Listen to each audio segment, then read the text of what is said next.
Good morning, Commissioners, Chief Choi, Mr. Sibley, Madam Secretary, Inspector General Mark Smith, Mr. City Attorney Carlos De La Guerra, and members of the public. Today is Tuesday, May 7th, 2024. It's 9:30 a.m. This is a regular meeting of the Los Angeles Board of Police Commissioners. Madam Secretary, please call the roll. Good morning. Please let the record reflect Commissioner Suthers, Shields, Briggs, Calanche, and Garcia are present, and we have a quorum, Mr. President. Thank you. We welcome everyone attending this morning. The Police Commission is committed to ensuring equal access to its meetings. It is requested that individuals who require the services of a translator contact the board secretary no later than the day preceding the meeting. Whenever possible, a translator will be provided. Sign language interpreters, assistive listening devices, or other auxiliary aids and/or services may be provided upon request. To ensure availability, you are advised to make your request at least 72 hours prior to the meeting you wish to attend. All public comment will be heard during item number 2 on the agenda. We will dedicate a total of 45 minutes to public comment. Members of the public will have 1 minute per agenda item for a maximum of 2 minutes total. At the request of the speaker will be given 1 additional minute for general public comment for a maximum of 3 minutes total. The order of the speakers will be: a speaker in this room will go first, then we will take a speaker watching today's meeting on Zoom. We will alternate between speakers in the room and Zoom for a total of 45 minutes. Members of the public who participate in public comment are reminded that they can speak to any item on the agenda or a matter within the jurisdiction of the Board of Police Commissioners. Public comment is your opportunity to address the board, so you are free to express your opinion on matters before the board and to generally express when you disagree with other opinions expressed. However, directing your comments to other individuals who have spoken or attacking others who have expressed their opinion shall be deemed off-topic, and your public comment period will be concluded. Members of the public, if you choose to participate in the public comment portion of the agenda, you can participate in this meeting in several ways outlined on the agenda. Message for those attending the meeting in person. These meetings are regular meetings between the board, the department, and key stakeholders. Meetings of the Board of Police Commissioners are open to the public. The state's Ralph M. Brown Act affords the public the opportunity to present at the meetings, hear the presentations and dialogue in real time, and provide feedback via the public comment period. During these meetings, there's a need for the board to carry out the public business expeditiously without delays or disruptions. Members of the audience shall not engage in any conduct which causes an actual disruption of the meeting. Those attending in person are reminded that disruptive behavior will be cause for removal. If you disrupt this meeting, you will be provided with 1 and only 1 warning to cease disruptive behavior. If you fail to cease such behavior, you will be removed from the meeting. While in the boardroom, members of the audience must be seated. Standing is not permitted. At this time, we will move to item number 1, the report of the Chief of Police. Chief Choi. Thank you. Good morning, President Suthers, Vice President Shields, and Commissioners, Inspector General Smith, City Attorney De La Guerra, and Mr. Sibley. So I'm going to start my comments today with a multidisciplinary collision investigation that occurred in Hollywood Division. So on April 29th, officers from Hollywood Patrol Division were traveling northbound on Gower Street, approaching Santa Monica Boulevard. They were stopped at a red-faced tri-light. Officers then partially activated their emergency lights and proceeded through the intersection when vehicular traffic appeared to be clear. As officers proceeded northbound through the intersection, a vehicle traveling westbound on Santa Monica Boulevard crashed into the right rear portion of the police vehicle. The crash caused a police vehicle to spin, striking a pedestrian in a crosswalk and also an additional vehicle that was stopped at the intersection. The pedestrian that was struck was transported by a rescue ambulance to the hospital, where he later died from his injuries.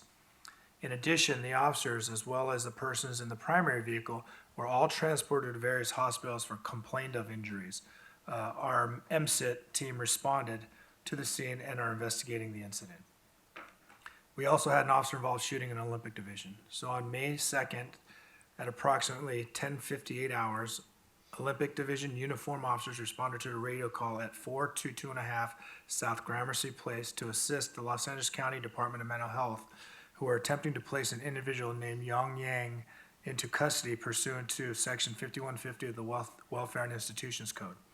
The officers met with DMH personnel outside the residence, who indicated that they were called to the scene by Yang's parents due to his erratic and threatening behavior.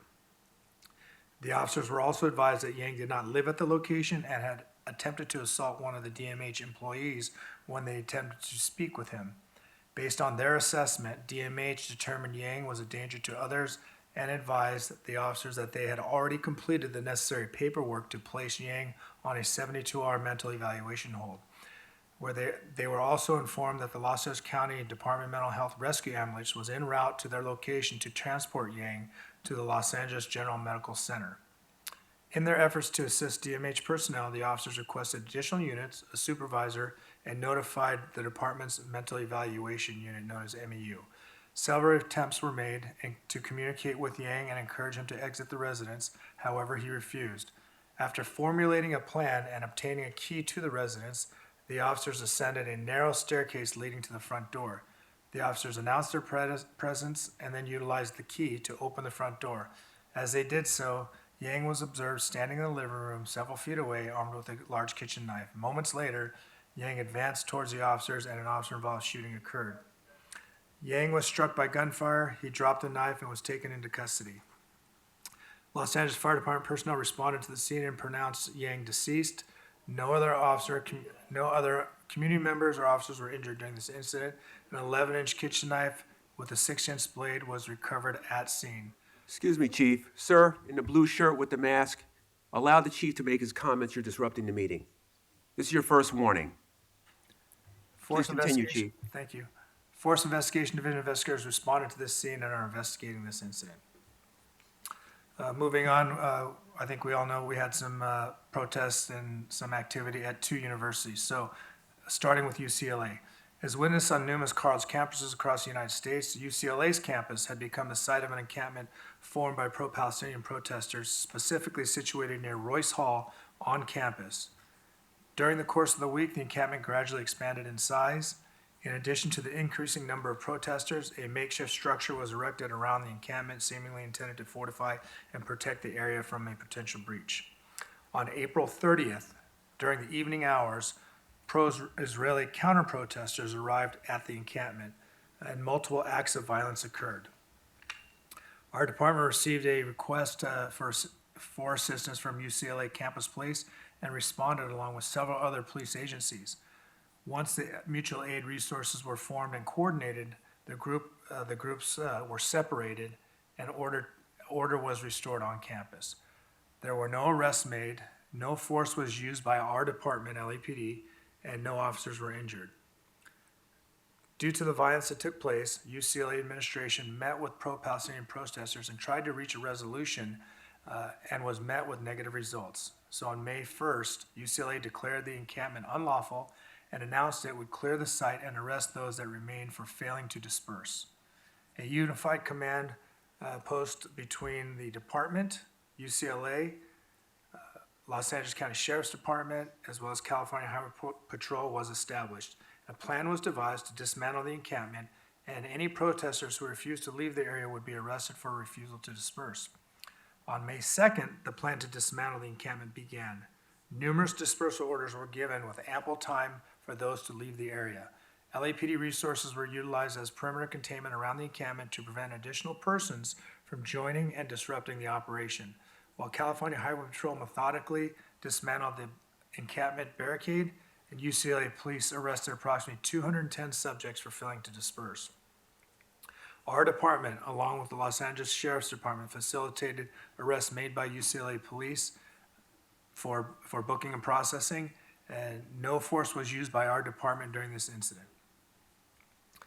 For the USC protests, on Sunday, May 5th, the University of Southern California Department of Public Safety requested assistance from the Los Angeles Police Department to help enforce a trespass violation for a pro-Palestinian protest on USC campus, which an encampment was erected.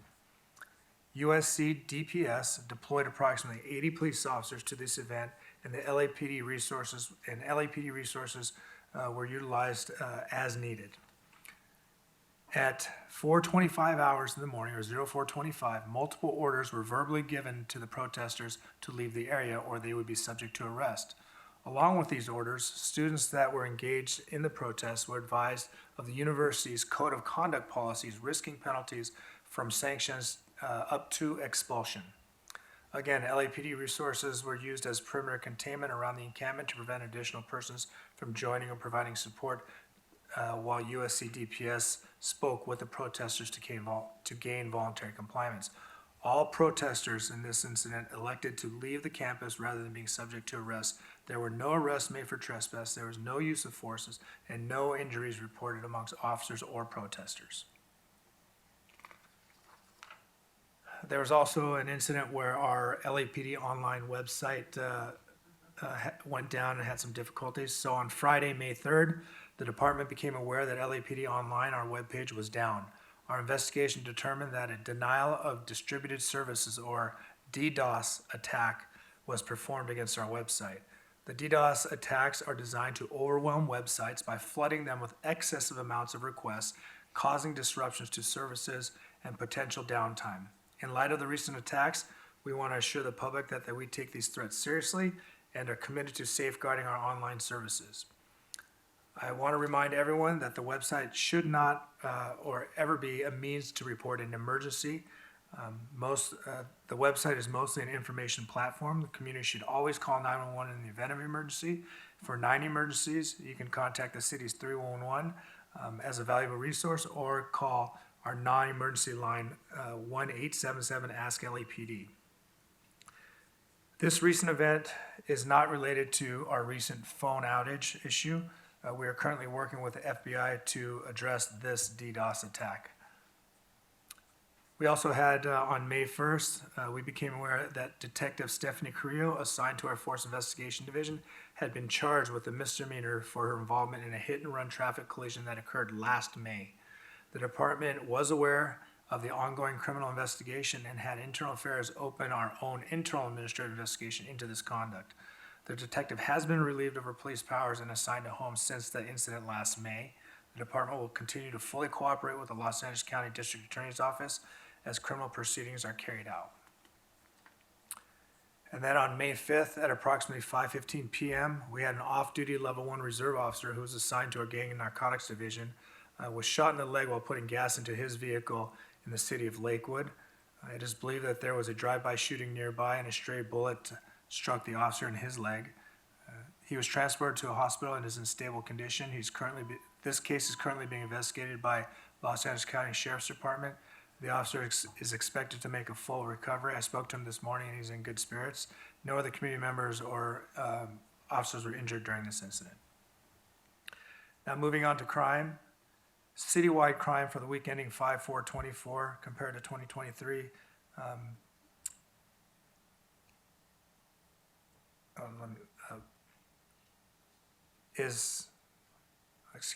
So violent crime citywide for period ending 5/4/2024 is up 0.6%.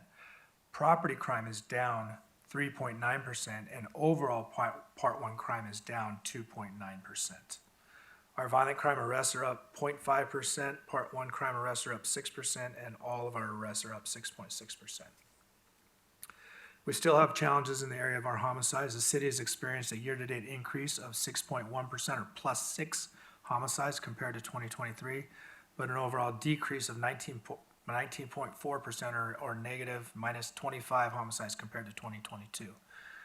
Operation South Bureau accounts for 35 homicides year-to-date, making an increase of 25%, or plus 7 for homicides in South Bureau, and that's really what's driving our homicides numbers this year.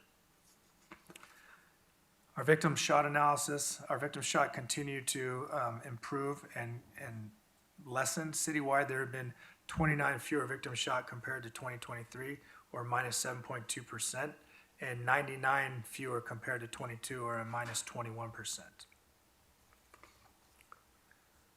Robberies also continue to be a challenge for us. Total robberies have increased by 12.2% compared to 2023, while in contrast to 2022, there's been a decrease of 5.6% in 24 compared to 22. Robberies involving firearms, where our focus has been, are now show a slight decrease of 0.1% compared to 2023. These robberies constitute 25% of total robberies year to date. And compared to 2022, robberies involving firearms have seen a notable decline of 31.9% in 2024 compared to 2022. These robberies, where we're seeing our overall increases, although now we're not seeing them in firearms-related robberies, we're seeing them in our what we would call our Estes robberies, where some suspect will go into a convenience store, gas station, a mini mart, and then shoplift a property and then be stopped or try to be stopped by a security guard or an owner, and then that suspect uses force or fear to take the property. That elevates the shoplift into a robbery, and that's where we're seeing a significant increase of up to 38% in this type of robbery. Burglaries are up 0.9% compared to 2023 and up 2.2% compared to 2022. Our year-to-date 2024 commercial burglaries are down 1.7% compared to 2023 and down 7.1% compared to 2022. And our commercial burglaries account for 43.3% of all of our total burglaries. And our year-to-date residential burglaries are up 2.9% compared to 2023 and up 10.7% compared to 2022. And our residential burglaries account for 56.7% of our total burglaries. Our motor vehicle thefts are up 5.4% compared to 2023, and compared to 2022, motor vehicle thefts are down 3.6%. Continually, our motor vehicle thefts are increasing in Valley Bureau, where there's an increase of 28.2%, and where we're seeing those vehicles still continue to be Kias, Chevrolets, and Hyundais. Our personnel strength, sworn personnel strength as of May 4th remains at 8,852. Our civilian personnel staffing remains at 2,640, and our reserves remain at 443. Our officer-involved shootings year-to-date are 12 compared to the same time period last year of 8. And our fatal OIS year-to-date is 3 versus 5 last year. And that concludes my remarks. Thank you, Chief. We'll take comments or questions from the commissioners. I'll start with Vice President Shields. Thank you, President Southers, and thank you, Chief, for the report. You provided a lot of detail and answered a lot of the questions that I had already. A couple of things that I did have a question about regarding the OIS in Olympic. Understand the Department of Mental Health and MEEU were also kind of involved. Were they consulted before the plan was formulated to go in to the building? Yes, they were. And that'll be something that the police commission will review at a later date after the investigation is complete. Yes. With regards to the department's assistance with the protests at UCLA, this was something that the department had to wait for a request by UCLA to come on to campus. Is that normally how it works, or can you talk about when LAPD is involved versus not involved? Yes, this was a request from UCLA PD for assistance due to two opposing groups in a fight or in conflict. There were crimes occurring, and they requested our assistance. This was a multi-agency response with approximately a couple hundred officers, and it did take time to coordinate, especially just in general when you work with different agencies on a similar incident. We don't mix our tactics, so we have to brief and understand the rules of how we're going to deploy and make sure everybody involved clearly understands what their assignments are, so we don't have that conflict of mixing tactics that we don't train together with. And I did see some reports of individual that appeared to be injured through some kind of less lethal hitting him in the head. How do we know which department was actually involved in that use of force? So all those incidents are well documented. I will tell you in my statement that I made publicly, LAPD did not deploy any less lethal munitions at UCLA, and at USC we deployed 140 millimeter, and that was a miss. That did not strike anybody. And those are also well documented. And I stand by those statements. Thank you, Chief. One thing that we've also been seeing an increase in addition to some of the crime on the Metro, and also some bus drivers and others indicating a fear of even just the transportation and some violence on MTA. Does LAPD play any role in trying to provide any type of assistance with violence on MTA buses? Yes, so we have a contract with MTA, but we work closely with not only MTA and their ambassadors and making sure that we have the most robust deployment and spread out strategically to cover as many areas as we can, but I've personally been in discussions with tried to enhance a safety plan with Sheriff Robert Luna, as well as the chief at Long Beach. We were supposed to have a meeting together, it was canceled because of some incidents last week, but we are all working collaboratively to come up with the safest plan we can for the ridership. Okay, thank you, Chief. Those are my questions. Thank you, President. Thank you. Commissioner Briggs? Thank you, President Suthers. Chief, I want to go back to UCLA and the protest up there for a moment, particularly the evening of April 30th with respect to the counter-protesters. Do you know when LAPD received a call from UCLA for help? I don't have the exact time, it was somewhere around 11:30 PM, but I don't, we are looking into that to create a report, so.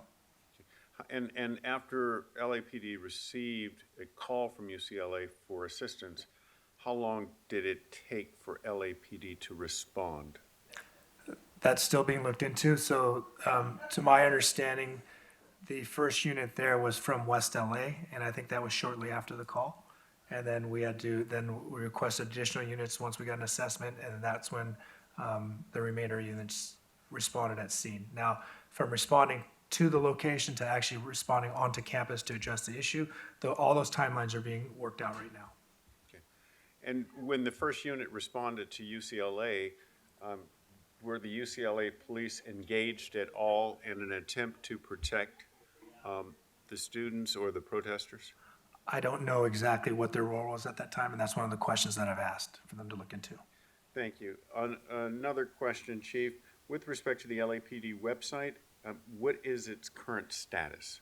It is protected. I won't go into the details of how it's protected, but it is up and running. Thank you. No further questions, President. Thank you, Commissioner.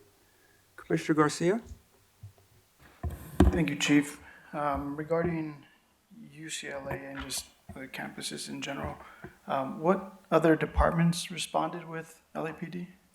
Oh, we had several. We had the LA County Sheriff's, the California Highway Patrol, Beverly Hills PD, Culver City, Santa Monica. It's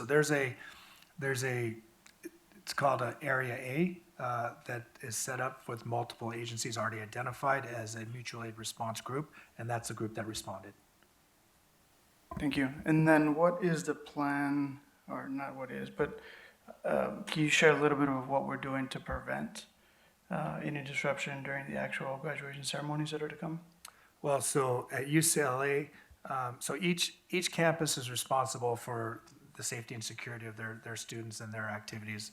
At UCLA, we are not doing anything at this point. They have it's a state-run agency. They have made a request throughout the state to get resources there from either other UCPDs or California Highway Patrol or other entities throughout the county.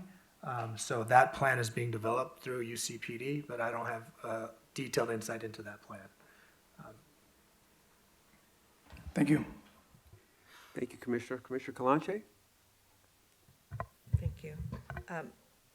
Yeah, many of the questions have already been asked, but I'm just going to follow up on the LAPD website. Were there any issues, implications related to our site being down? No, so it was up and down intermittently, so there wasn't just a prolonged period of it being down.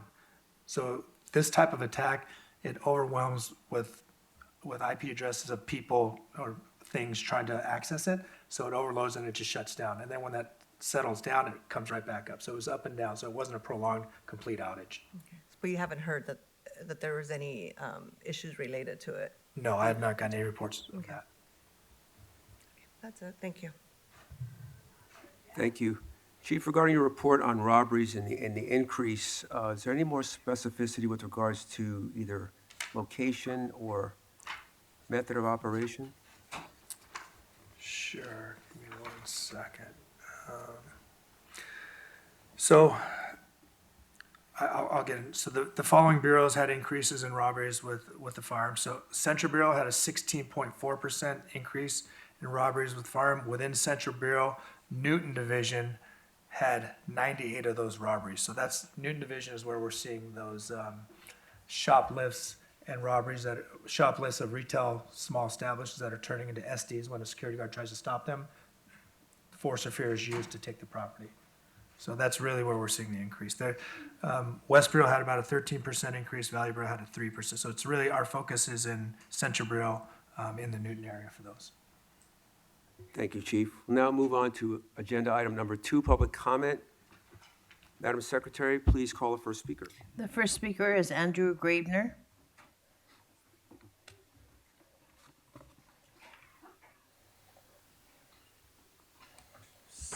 Starting off with the chief's report, that should be, as always, limited to maximum of 3 minutes at every meeting, because you're always trying to cut off members of the public, and it seems like we're not getting enough time to address this commission, and he's taking however long he wants, and, we need to cut back on that time a little bit. So either let us speak for however long he speaks, or cut his time off after 3 minutes.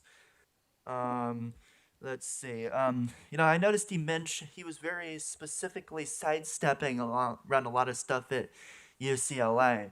They're claiming there's no use of force, even though we're seeing multiple people, pictures of multiple people getting shot in the face with less lethal munitions.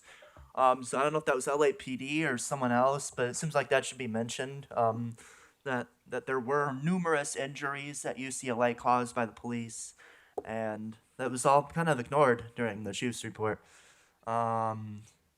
Let's see, we've got and I see they're, shooting people again. They basically did the exact same thing they did to Dakar Smith. History literally repeated itself again. Let's move on to the consent agenda. Let's see, what do we have on here? We've got some donations you want some money for another form. Got a $3,000 wellness day. Got a $5,000 for a kitchen, for a lunch and a microwave. Supplies, a microwave, and an ice machine. That seems really high. $6,000 for wellness day in West Valley. Nothing buys wellness like $6,200, $50. We've got more donations. We've got way too many donations. Seeing stuff on the police foundation. I don't even have time to go over all these donations. It's ridiculous. Just backdoor ways to try to sneak stuff into the LAPD without public input. So I see there was no mention of the fact, talking about USC, that there's actually a conflict of interest on this commission. It's actually the commission president who's involved in safety, public safety at USC. And there was no mention of how he was probably the one who requested police to USC campus. And requested all the violence that took place at USC by police towards protesters and press and legal observers. So, that should be disclosed. And are we going to get an answer as to whether Errol is going to recuse himself from any investigation into this? And you need to resign. Thank you. Next, we have Betty Lay. Good morning. Good morning. What items would you like to speak on? Chief's report, agenda items, and public comment. Okay, 3 minutes. Okay, first off, I want to thank Chief Choi for his report. I totally respect everything that he is reporting on. And on agenda items, I support 3B, 3C, 3D, 3E, and my opinion for selecting of a new chief, you need to do a well endowed background check. I think that's extremely important that a background check is done for any of the candidates that are up for possible selection. I hope everyone's enjoying our sunshine. Please stay safe and healthy. I yield the rest of my time. Thank you. The next speaker, Jonathan Foster.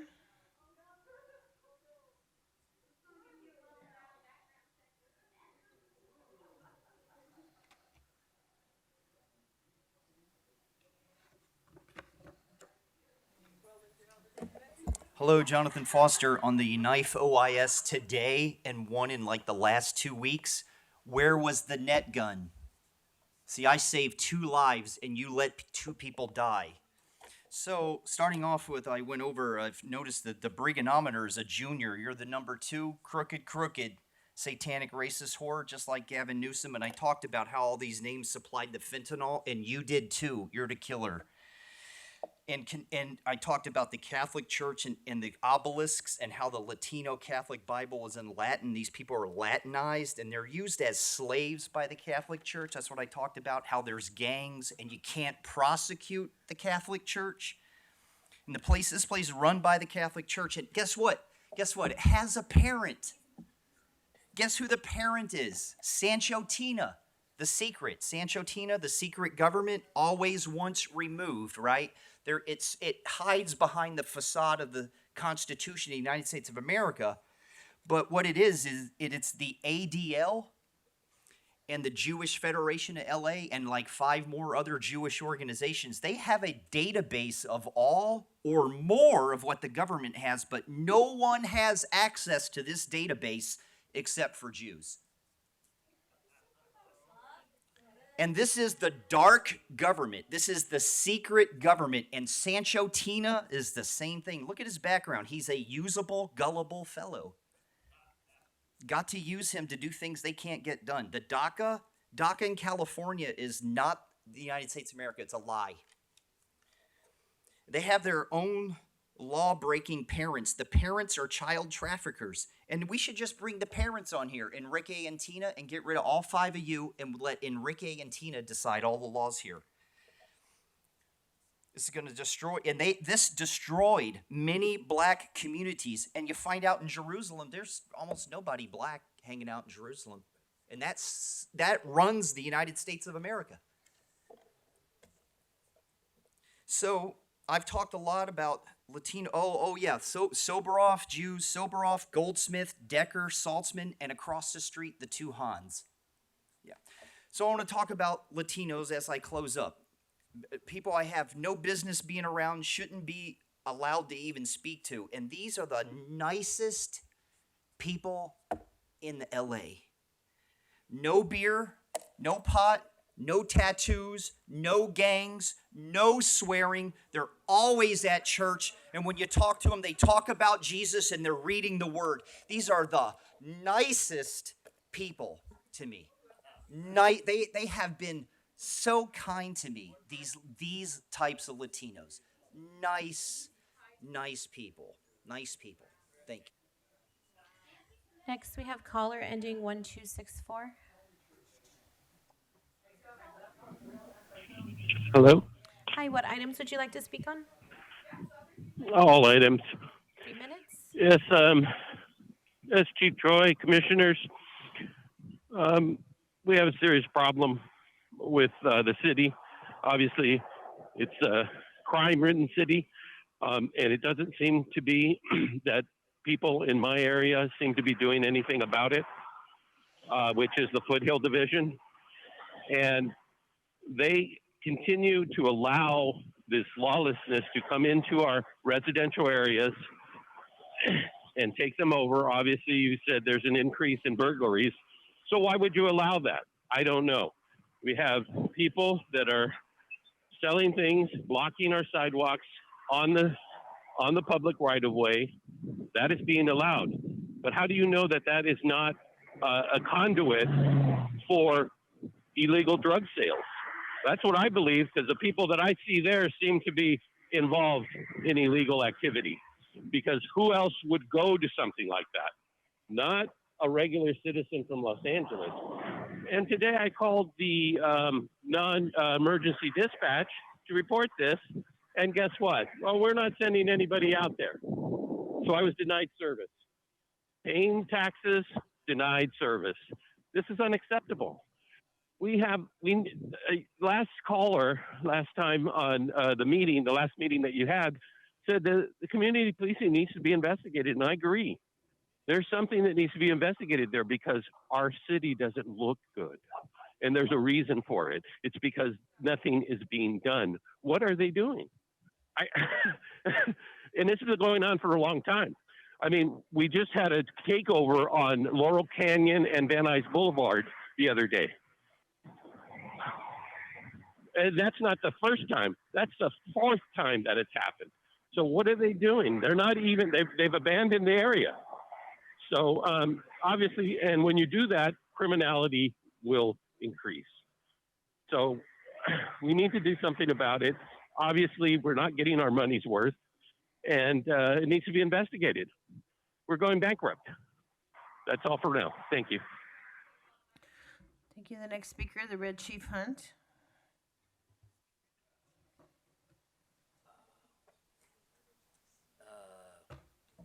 It's the Red Chief Hunt.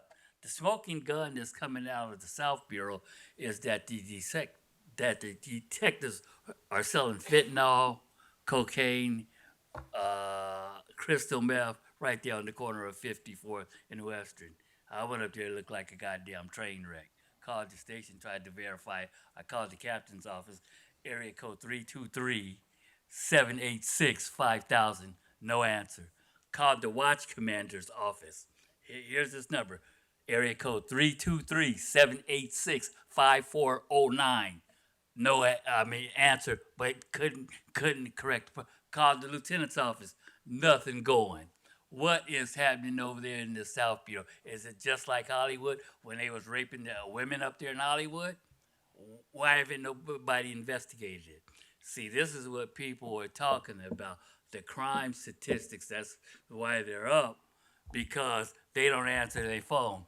You can call a watch commander 323-786-5409 at the South Bureau.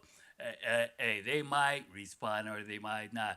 But I know when I call 911, it's an hour and 15 minutes for them to get to my house, which is unacceptable. Everything that you guys are doing is unacceptable. And when you call a watch commander, here's what he says. Well, I don't know how to generate a radio call. Now, what lieutenant doesn't know how to generate a radio call if you call a watch commander? And see, here's the thing. 911 is the broken windows theory.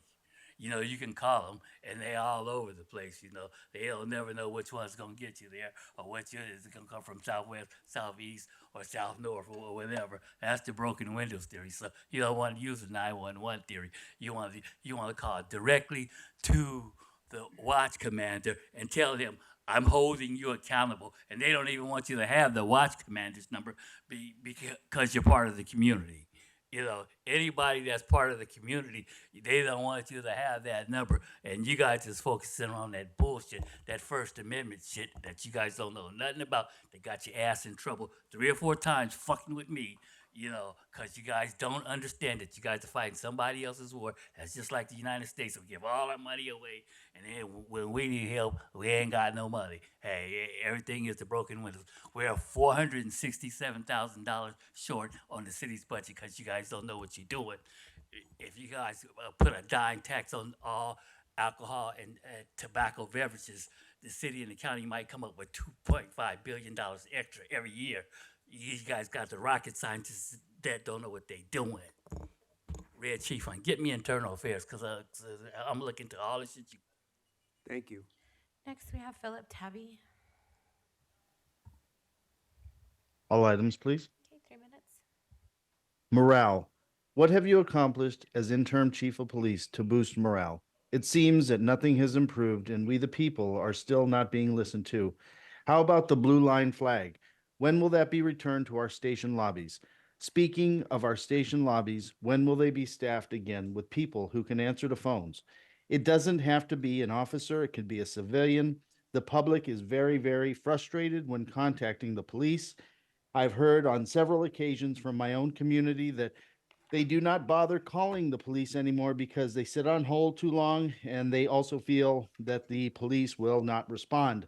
This perception from the public needs to be fixed immediately. Instead, this department is worried more about identity politics than actual police work. Speaking of identity politics, have you seen the OVB Facebook page? Did you know Deputy Chief Ruby Flores is the first Latina deputy chief? She's received award after award and lots of fanfare for just being a Hispanic woman. But what are her accomplishments? The OVB page and any communications coming from OVB have Ruby Flores' picture plastered all over the place. It seems a bit narcissistic. Wow. But I ask again, what are her accomplishments that deserve her so much praise? Is it because of her sex and heritage? Because that is what it seems like. And most people want to see someone in leadership position that can actually do the job and not give themselves self-praise daily, if at all. Item 4C on the agenda, Immigration Enforcement Task Force reporting requirements and department operations, has me a bit concerned also. Maybe in today's presentation it will be explained more, but on page 18, item D, Los Angeles Child Exploitation and Human Trafficking Task Force is showing 0 arrests made. Also, on most of the task forces listed in this report, it appears LAPD is not working with DHS. With a wide open border because of President Biden, our communities are very vulnerable and LAPD needs to work with DHS and other agencies. I agree that people who are not here legally that are victims of a crime or see a crime in progress should call the LAPD for help without worrying about deportation. I do understand it's a major hurdle to overcome to gain their trust in order to provide service, but the public safety should not be compromised by not working with DHS or other agencies such as ICE when making an arrest because of criminal activity in our city. Someone please bring back law and order. Also, please audit all community relation offices. God bless the LAPD. Thank you. The next speaker, Melina Abdullah.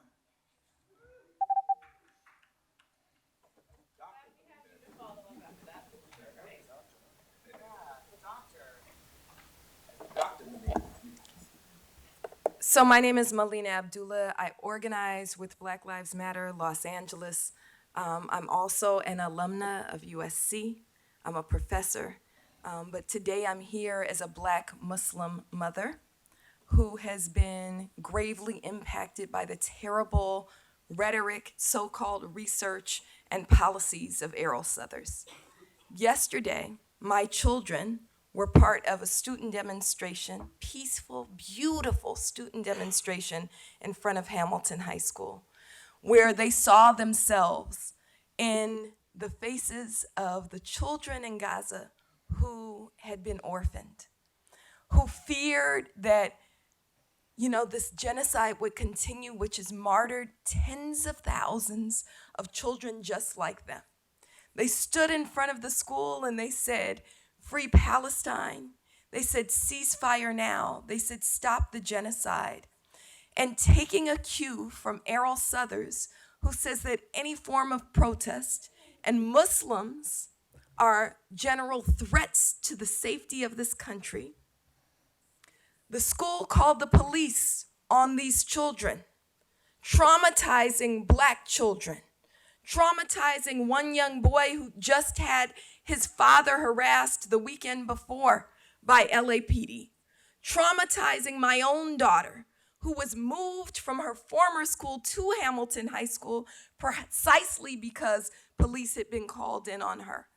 We are not terrorists. Our children are not terrorists. We are doing precisely what anybody with any ounce of humanity should be doing. We're standing for the lives of people, of Palestinian people, of our own people, of our own children, of our own communities. Errol Southers threatens the lives of our people. Anybody who's read his so-called research on homegrown terrorism knows that he says people like me who converted to Islam as adults are particular threats. He says that people who stand up and attend protests are particular threats and should be put down. And that's why he called police in on people like Baba Akili for daring to speak up. Today we demand the removal of Errol Southers. Errol Southers, if you have an ounce of decency, which we know you don't, you'll resign yourself. But for everyone else, if you want to have any respect from community, you'll demand his removal too. We want everybody to weigh in on this by calling the mayor who has the power to remove him and signing the petition at tiny.cc/remove Southers. Expose him and remove. Thank you. Your time has expired. Your time has expired.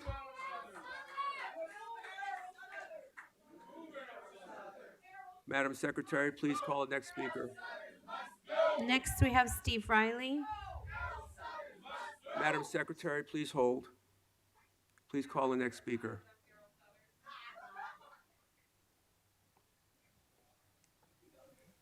Madam Secretary, please call the next speaker. Steve Riley, you're on. Yes, all items, please. Okay, 3 minutes. The United States is a constitutional republic and all lives matter. All lives. And I want to offer prayers and condolences for the 2 lives that were mentioned in the chief's report, the unknown pedestrian and Mr. Yang.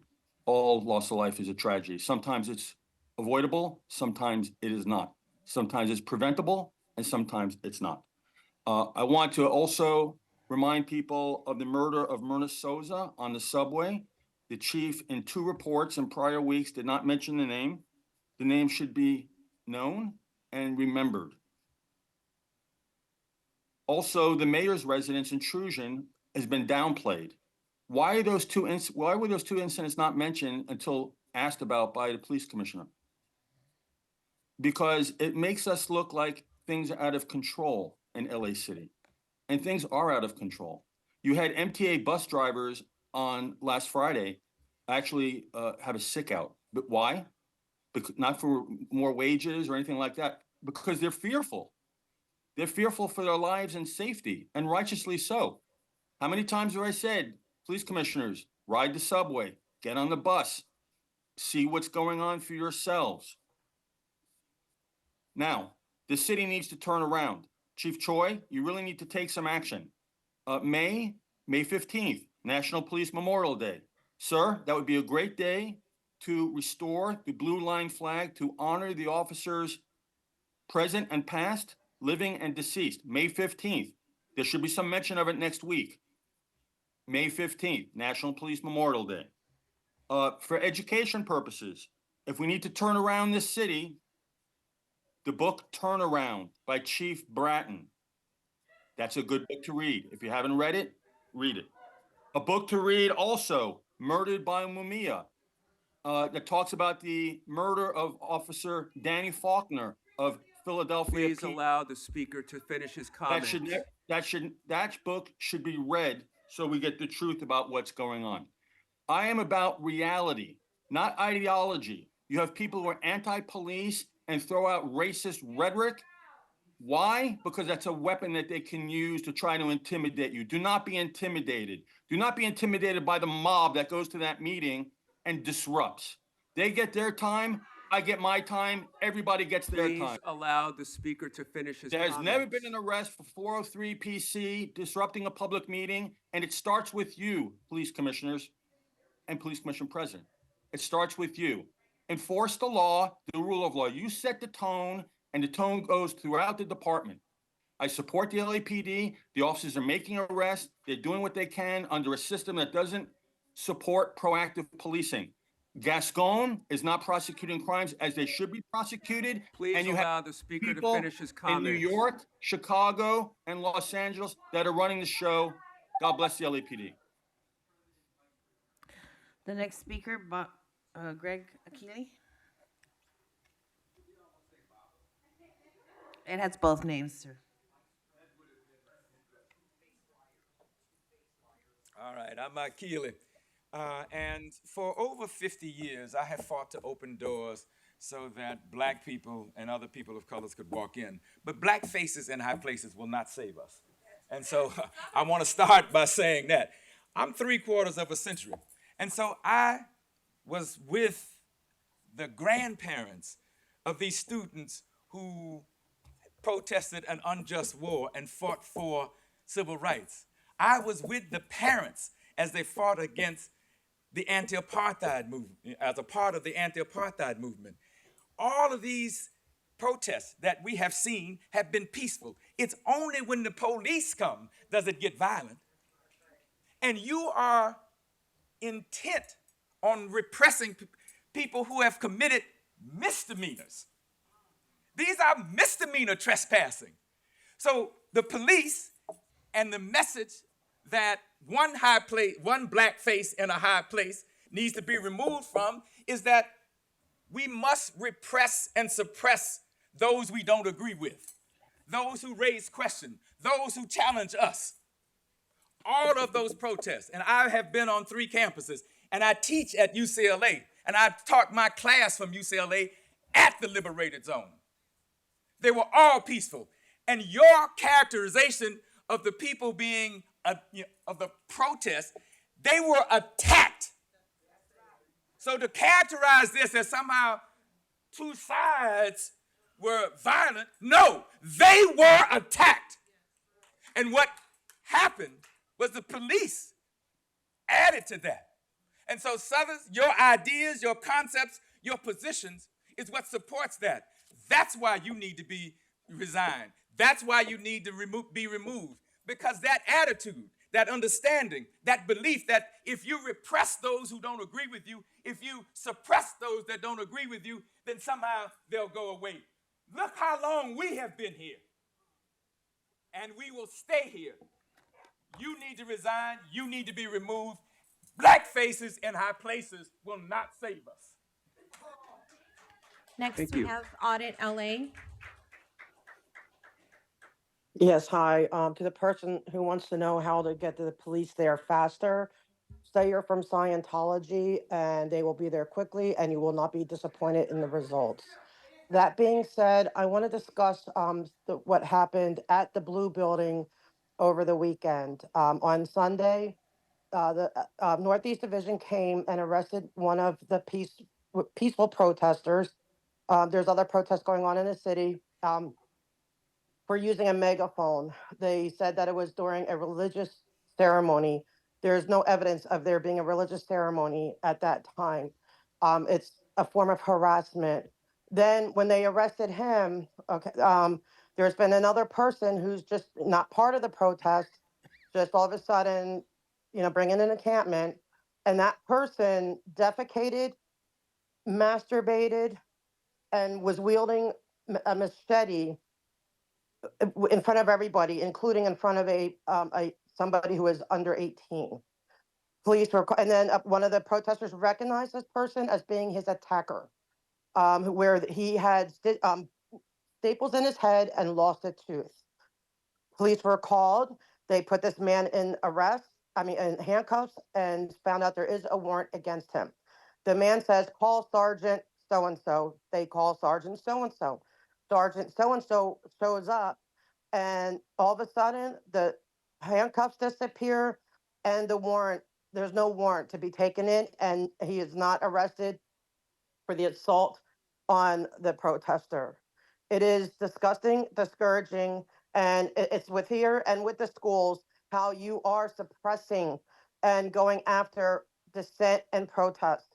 Now, I don't know, your relationship with Scientology goes deep. It's disturbing.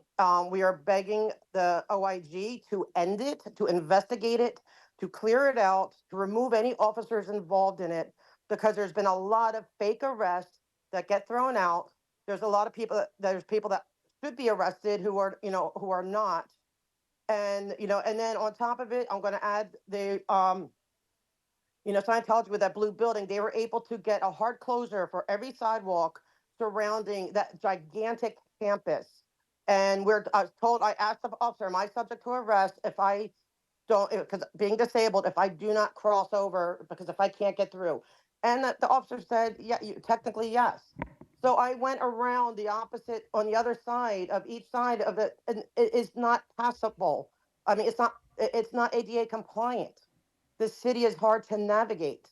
And with them being able to so readily get these permits from you, because you're the ones I believe who assign them, you are making it a living hell for anyone.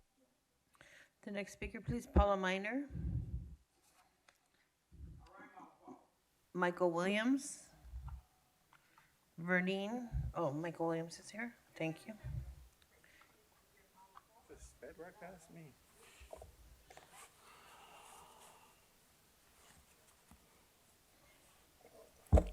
So even before Errol Southers was trying to silence protesters at USC, he was silencing people in this very room. Multiple times since he's been president, he has allowed the callers who have called into this meeting to violate rules and policies of this meeting, while then giving short notice and refusing to hear out folks inside the meeting and immediately kicking them out. Those are things that Errol Southers believes because he believes that protesters, people who protest, are a threat to security. That is bias on an unbelievable level. That is bias on such a level that it should not be tolerated in any government position. That is bigotry of the highest order. To try to criminalize, to say that those who speak up against the government, those who speak up against atrocities, are a threat to our country, when this country, even though it was not rightfully so, was bred off of protests. The reason why Errol Southers sits there in this seat was because of protests. It is gross. He should be fired for that opinion alone. But what he has done at USC, what he has done to the students there, what he has done in reaffirming Islamophobia is another reason why this man should not be allowed on this body, especially not president. This is bigotry at the highest order. I don't know how else you can frame it. A man who thinks like that, a man who would put that in a book, a man who would spend his life facilitating those ideas, should not be anywhere near anything dealing with the government. This is an atrocious level of misconduct. This is an atrocious level of hypocrisy. These students are doing something that y'all are not doing, which is standing up for those who need them. And if you do not remove Errol Southers from his position and kick him off of this commission, then you are just already continue to reaffirm what we believe about this department, what we believe about this body, and what we believe about this city government, is that y'all don't actually care about protecting people's rights. You don't care about protecting people's freedoms. All you care about is buddy-buddy systems and promoting people who you like. Errol Southers should be removed today. And that should be less of a requirement. Thank you. Madam Secretary, next speaker. You should remove him. Next, we have Michael. There shouldn't be a week or anything left. Today, he should be gone. Okay, good morning. All items. Well, first, I'm a Catholic and a Marine combat veteran. I'd like that to be known because I hear a lot of communists in the room, but that's another story. Let's see. I appreciate the intellectual honesty with the police report on the crime report from Chief Choi. That crime is going up. Violent crime is going up, which we all know. We all live in the city. And so me, it's a summary of the rates of Prop 47 rearing your ugly head. I mean, Prop 47 has caused so much trouble and has plenty of leaders who have helped it, like, you know, our DA. I mean, he's a disaster on his own. Let's go on to how about For 88 years, a Catholic statue stood in Father Sarah Park at 540 North Los Angeles Street. 88 years until a terrorist militia known as BLM tore it down with no arrests. They just all got away with it. You can go online and look at it. The videos are all there. You can find them. Even Channel 7 has a video of one of these indigenous people, in quotes, standing there telling them how and why they're doing it and all this other BS. He's a picture of him. He's on Channel 7. I mean, they can start with investigating him and find out who he belongs to, what group he belongs to. But then again, that doesn't matter because the city council, or they have said that it was an act of civil disobedience. And so basically they're allowed to do it by order of our government. So I guess that's just something that's going to happen now. So when we don't like something, we just tear it down. So don't put any statues of BLM leaders up, or even any groups I don't like personally. I might tear them down, or my group might tear them down. I guess that's just what we're doing here in LA now.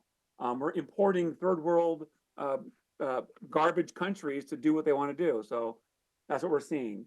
On the children of the garbage countries are coming here and making up residents and saying, we need more of this kind of face in the government, brown faces. That's ridiculous. That's identity politics. I don't need more white faces in government any more than I need more brown faces, because it has nothing to do with this color of my skin, whether I get into public office. It's basically the content of my character and my ability. So that's just stupidity saying that. And then we have, let's see, we have our nonviolent, they always say these protests are always nonviolent, and they're just like, they're protests and there's nothing bad happening. There's a lot of bad happening with them. I'm glad the police used a lot of restraint before they tore down this unlawful assembly. That's what it was. We all watched it on live feeds. It was taking over of. The next speaker, please, Vernine.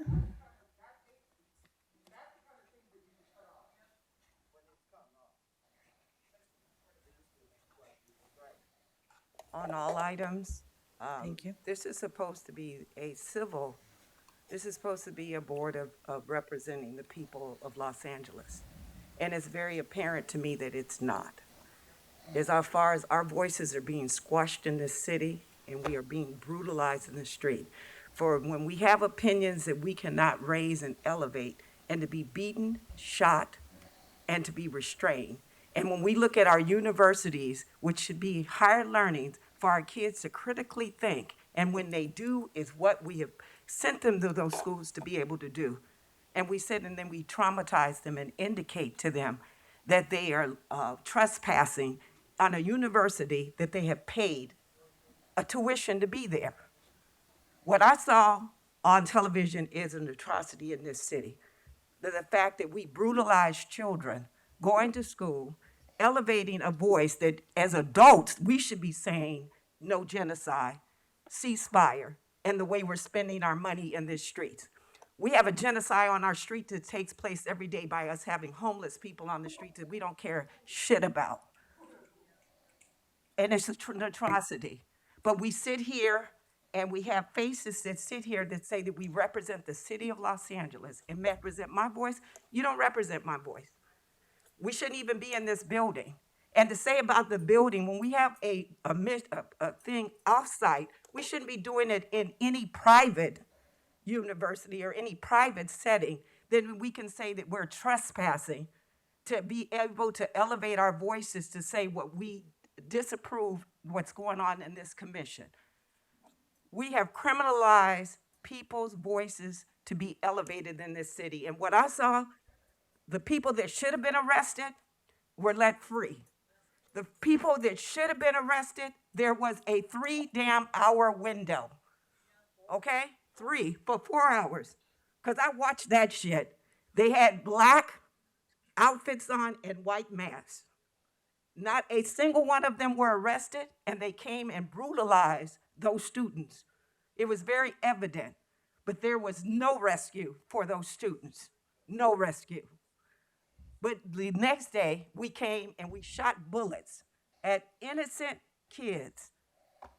Bullets at innocent kids, damaging them in a way that, you know what? I'm sending my kid to a university for a so-called safety. And the people that are the safety are the ones that are the gangs that are brutalizing them because they have an opinion that talks about what this country should be doing. We need to free Palestine, and we need a damn ceasefire. And that is the voices of the community, and you need to hear it and not criminalize folks that are saying it. Al Southers, you should go, because guess what? You do not represent this commission. Thank you. The next speaker, Jason R. Jason R. Matios Kadan.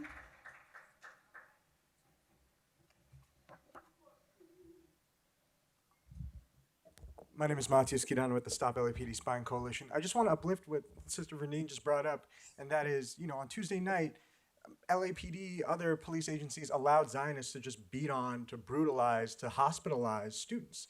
That was allowed to happen for hours. And I think we need to see that as a dimension of deputization, right? These were people that were deputized by the police state in order to kind of facilitate that violence. But we also know academics like Errol Southers are also deputized, right? And we've talked about in the past how his writings that other folks have brought up have bolstered radicalization characteristics that include pervasive frustration or anger toward the United States, converted to Islam as an adult, and really characterizes movements to end police violence as extremism. And so, how does this person sit on this board is a question that's beyond me.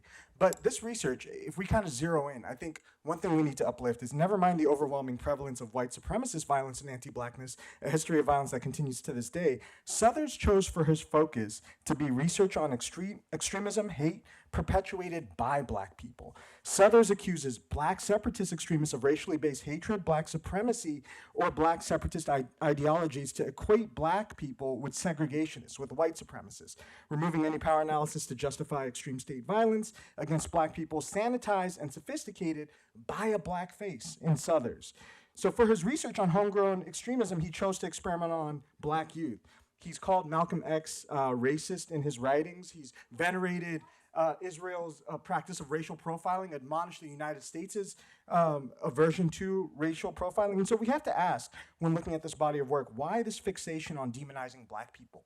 Why eject black people from these spaces? And why are you so eager and enthusiastic about replicating white violence? Why do you want to approximate that?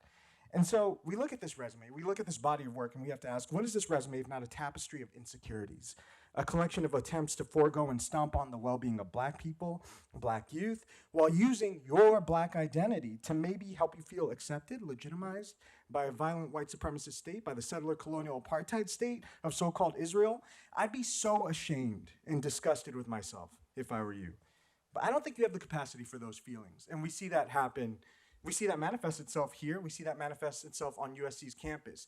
And on the topic of USC's campus, there's a use of force report today. All right, and some of those uses of force are instances that happen at USC where students were brutalized. We've highlighted and uplifted many ways in which Errol Southers' specific agenda has been enacted, right? The deployment of LAPD has been in line with your desires, right? With Zionist interests, right?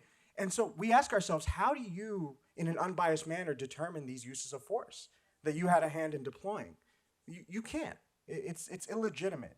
This is disgusting.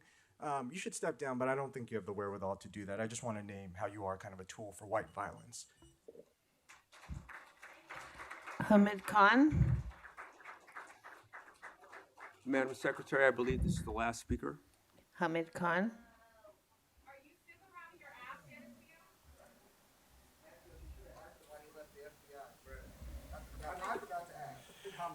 So let's just kind of bookend it. Let's go back 15 years from news from NBC, December 31, 2009. TSA nominee gave misleading information to Congress. The White House nominee to lead the TSA gave Congress misleading information about incidents in which he inappropriately accessed a federal database. That's what records show. That was Errol Southers, right? Now let's go another media clip from April 30th, 2024, just about a week ago. Meet the homegrown violent extremism researcher behind the crackdown on pro-Palestinian students at USC. Errol Southers is the top USC administrator facing demands to resign after canceling a valedictorian commencement speech and cracking down on protesters. So this is the man, this is the person who is leading the LA Police Commission. The person has been, absolutely involved, and what he does is that he becomes this tie. He's the go-between between this very deep ties between Zionism, the academy, the academia, and the LAPD. And let's look at a few things, and Matios has raised them too, of what he says, and these are all direct quotes from his research. And I say, an American who embraces a Muslim identity ideology within the United States is a homegrown violent extremist. His research in radicalization, as Matios said, among Somali youth in Minnesota, his PhD thesis was on focusing them about homegrown violent extremism. He has pathologized criticism of the US and Western imperialism as a sign of Muslim identity extremism. So don't you ever fucking complain, right? Don't you ever complain. Another article that because he also is the head of USC, this department called CREATE, CREATE,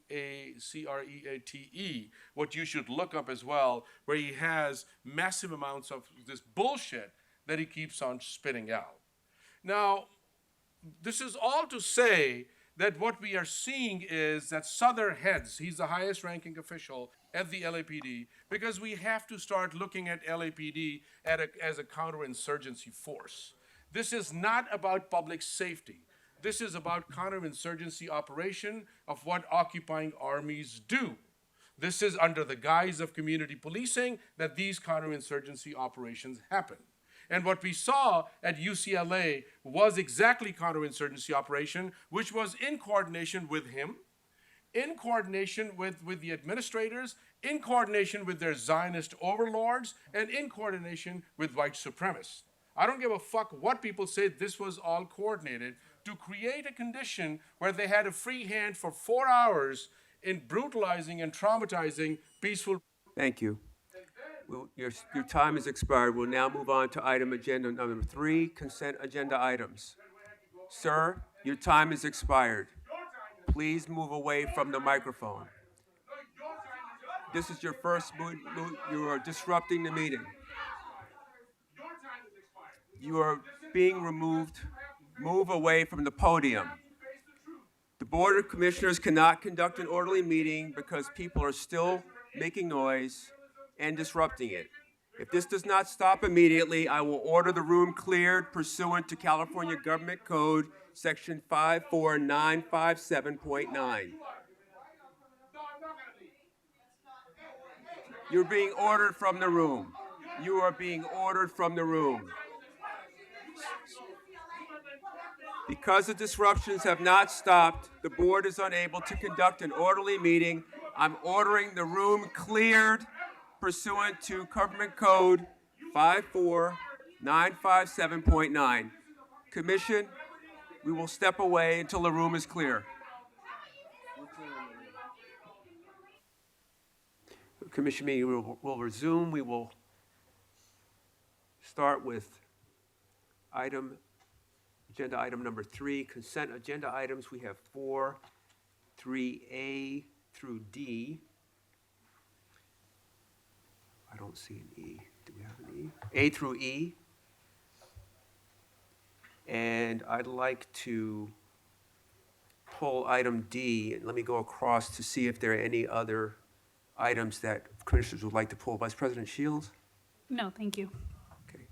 Commissioner Briggs? Nothing. Commissioner Garcia? Nope. Nothing. Commissioner Kalanche? You're good. Okay. So I would move that we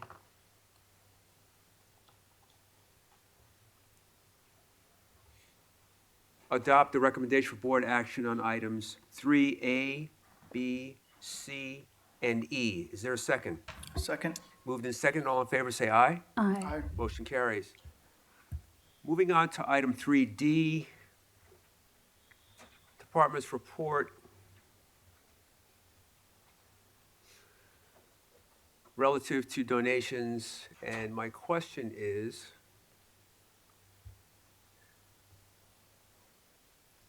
Do we have anybody here from the department to answer? 3D, and it's for, Pacific Ned. the item is regarding hate crime specific training to Major Crimes Division. Is there anybody here that can speak to that? Okay, great.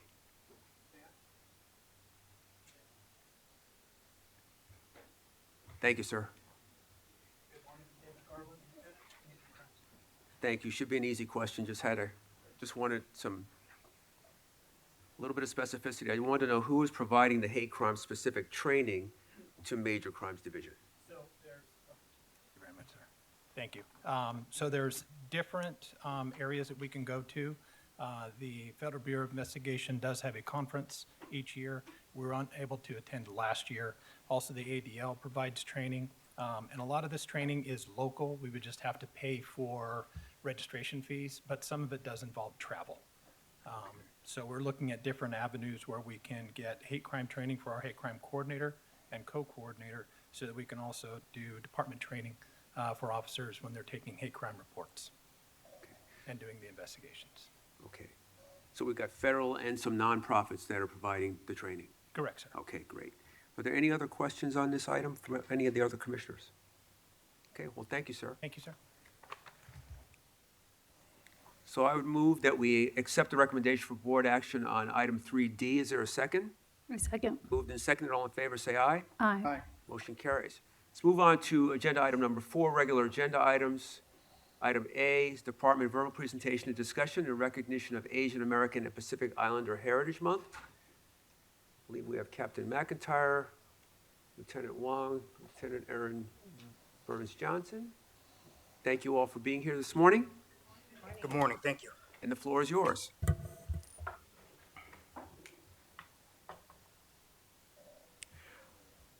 Good morning, Commissioners, Chief, and all. I am Captain McIntyre, Commanding Officer, Diversity, Equity, and Inclusion Division.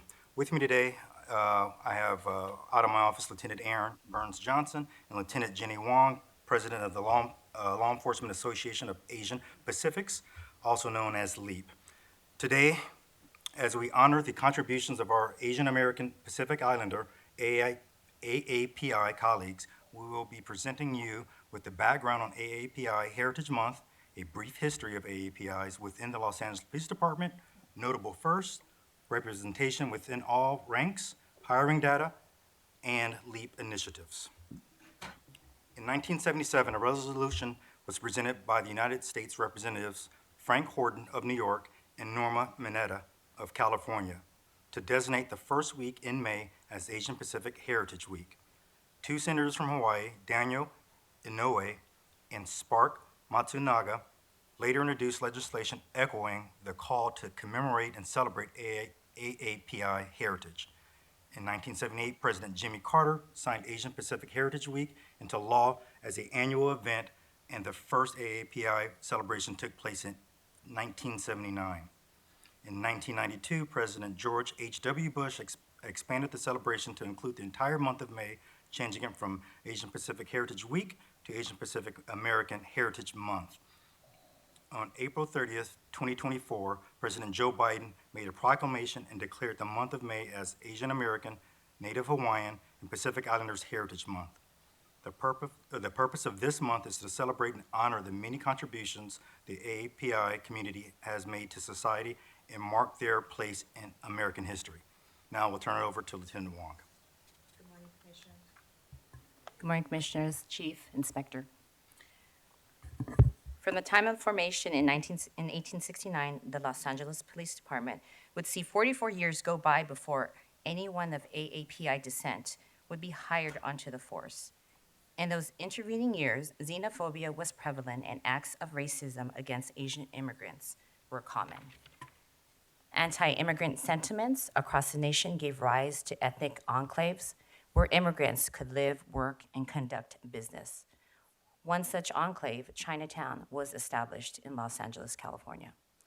The Los Angeles Chinese Massacre of 1871 saw a feud between two Chinese factions that resulted in the serious injury of a Los Angeles police officer and the death of a popular saloon owner. Those deaths sparked an unspeakable act of vigilantism where 18 Chinese immigrants were lynched, wiping out roughly 10% of the Los Angeles Chinese population. During these years, Asian immigration was viewed as a threat to the United States, particularly California, as there was a large number of Asian immigrants residing here. Anti-Asian immigration laws, such as the Chinese Exclusion Act of 1882, which banned Chinese laborers from entering the country, and the Alien Land Law Act of 1913, which prevented first-generation Japanese and other anti-Asian immigrants from owning or holding land, were all passed in an effort to curb Asian immigration. These actions against Asian immigrants would shape how law enforcement was viewed from the Asian perspective and impacted the ability and desire of Asians to join the profession.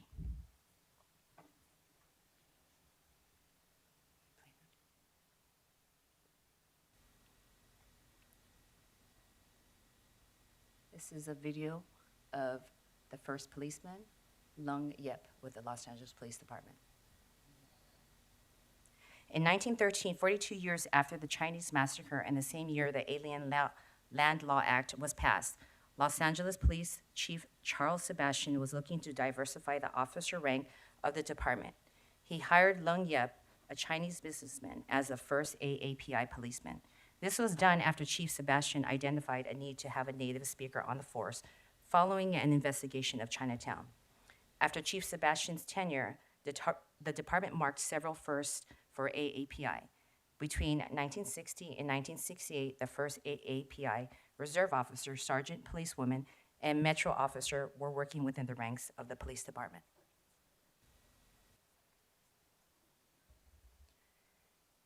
This is a notable legacy.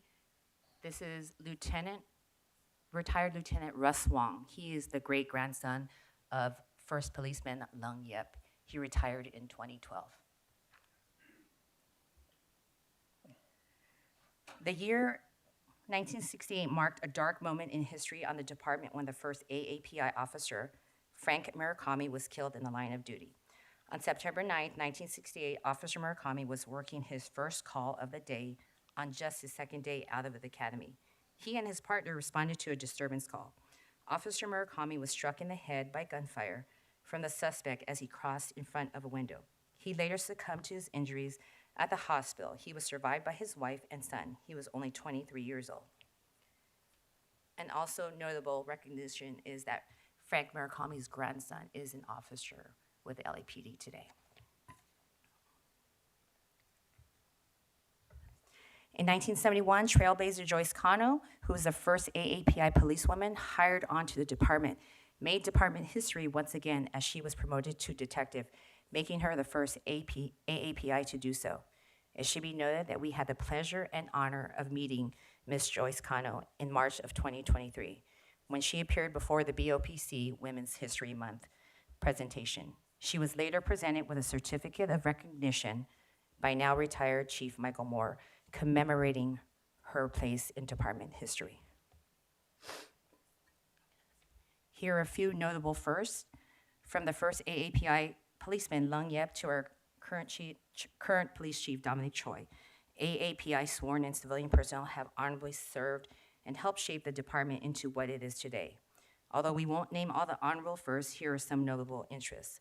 Lung Yep, Joseph Wong, first AAPI reserve officer, Stanley Uno, first AAPI sergeant, and Joyce Cano, first AAPI policewoman. Again, we won't name all the notable firsts. We can recognize them. Dominic Choi is our first AAPI chief of police. Born in Los Angeles to Korean immigrants, Choi grew up in Orange County and has always had ties to the city. He's a Trojan. In 1995, he wanted to join the force and went through the academy. He has held almost every rank in the department while serving for the past couple of decades. Before becoming assistant chief, he was director of the Office of Operations. He said during his swearing ceremony This isn't about breaking barriers, it's about building bridges.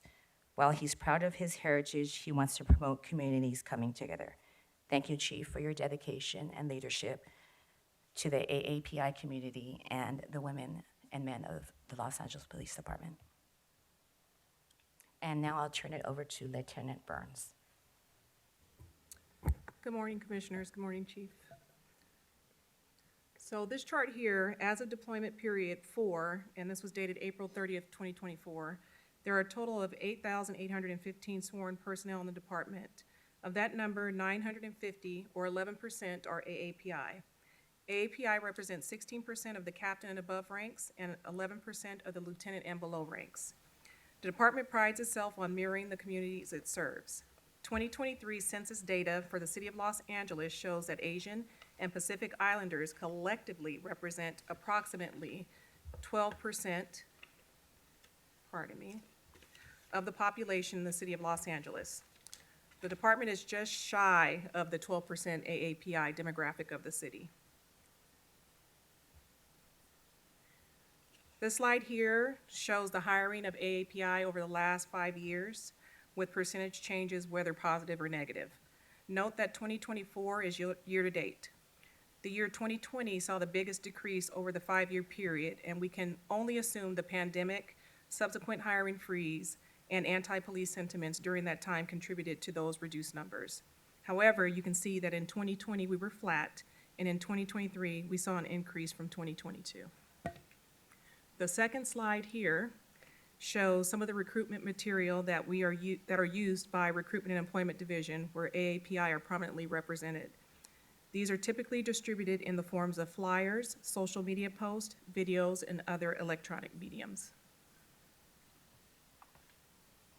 The Law Enforcement Association of Asian Pacifics is a nonprofit professional organization of both civilian and sworn law enforcement personnel that are dedicated to the pursuit of excellence. Our members come from a diverse cross-section of law enforcement fields, including federal, municipal, state, county, and other agencies. LEAP was founded in 1991 by a group of Asian Pacific Islander American law enforcement officers in Southern California. It serves as a fraternal organization that shares innovative ideas, friendship, and supports the interests of its diverse membership. LEAP's goal is to educate its members, prepare them for promotional opportunities, advocate for its members, and support them in times of need. LEAP strives to highlight the significant contributions and talent that its members offer to the field of law enforcement. In closing, today's LAPD embraces diversity, equity, and inclusion. This is evidenced by the diverse representation found in our rank and file, command staff, and civilian professionals. This has enabled the department to reap the benefits of varied perspectives, ideas, and innovation. As we celebrate AAPI Heritage Month, let us also acknowledge and extend our thanks and gratitude for the contributions that our AAPI personnel have made to the department, the communities that they serve, and society as a whole. We will close with a quote from Chinese philosopher Lao Tzu. The journey of 1,000 miles begins with one step. Thank you to those who bravely took the first steps and paved the way for those to follow. And that concludes our presentation. Thank you. Well, thank you all for this really deep and informative presentation at a very special time. We had the honor and privilege of meeting Detective Conroe last year. And I think, again, this is a really important reason for all of our cadets to go to the LA Police Museum, because all of these notable firsts are recognized there. And we had the honor and privilege of unanimously appointing Chief Choi as chief, and I had the privilege of meeting his family several times now. And, you know, we followed the wisdom of our parents, and Chief Choi told me a story, if I can relate it, where when he became a commander, his dad said, well, you know, what's next? Well, deputy chief. Well, we need to do that. And he became a deputy chief. His dad said, well, what are 3 stars? He said, well, assistant chief, and he became assistant chief. And then before the swearing in, he became chief, and his dad said, well, what's after that? What's 5 stars? He says, well, that's commissioner. And his dad said, well, what about commissioner? And Chief Choi said, well, they don't get paid. And his father said, chief is good enough.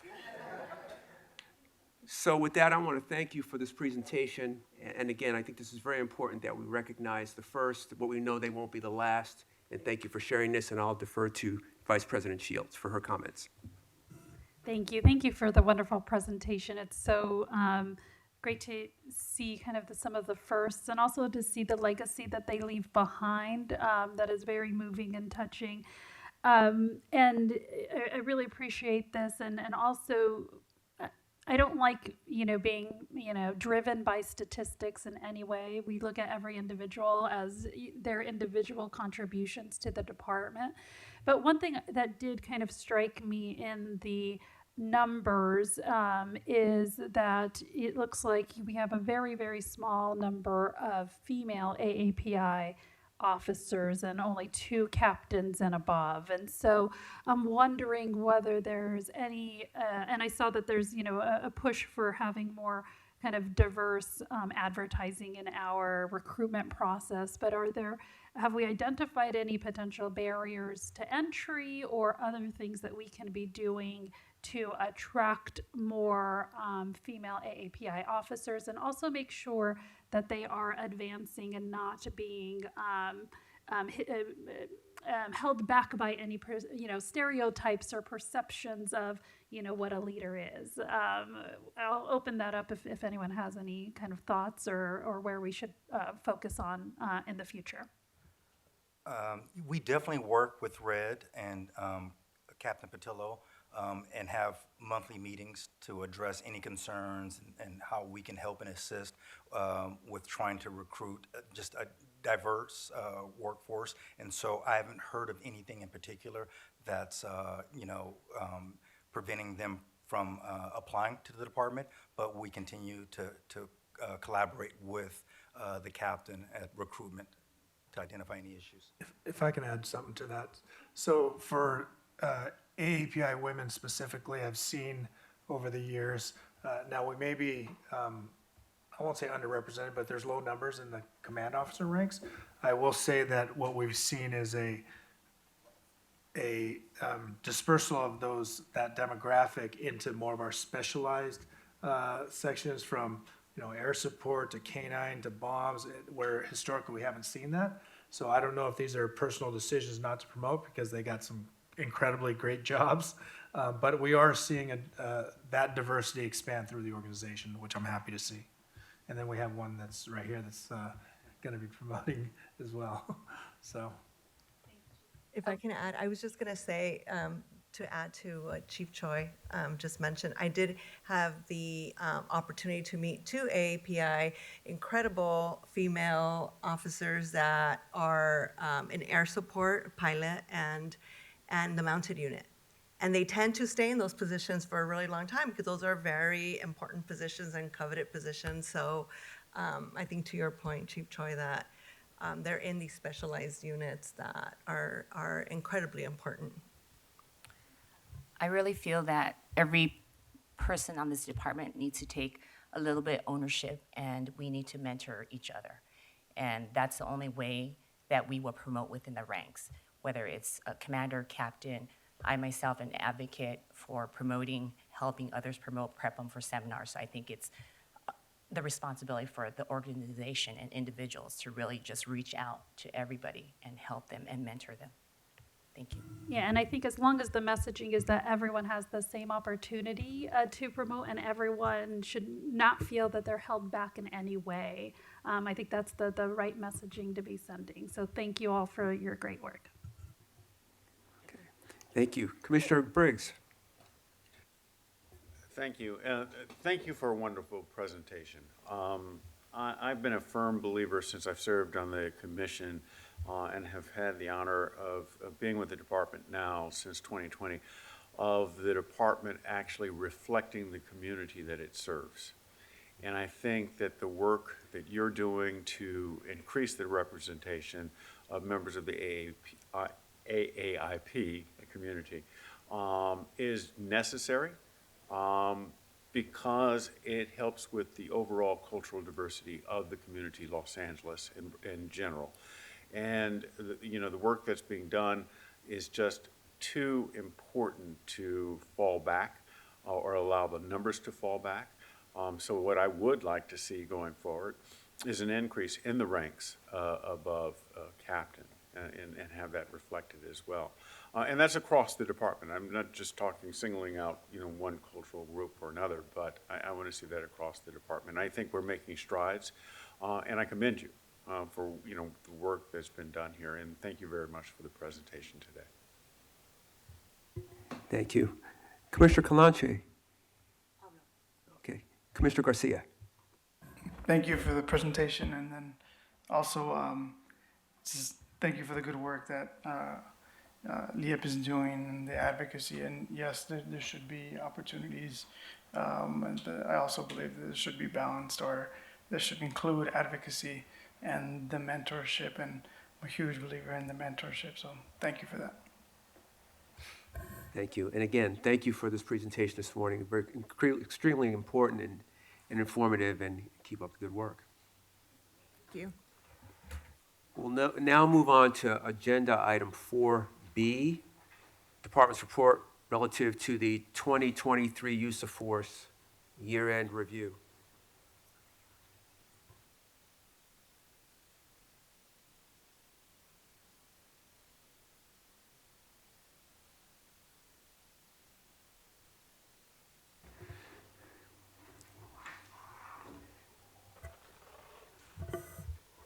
So Chief, Captain, since we've already received the report on this previously, this will be an opportunity, I think, more for the board to ask questions or make comments if that's okay with you.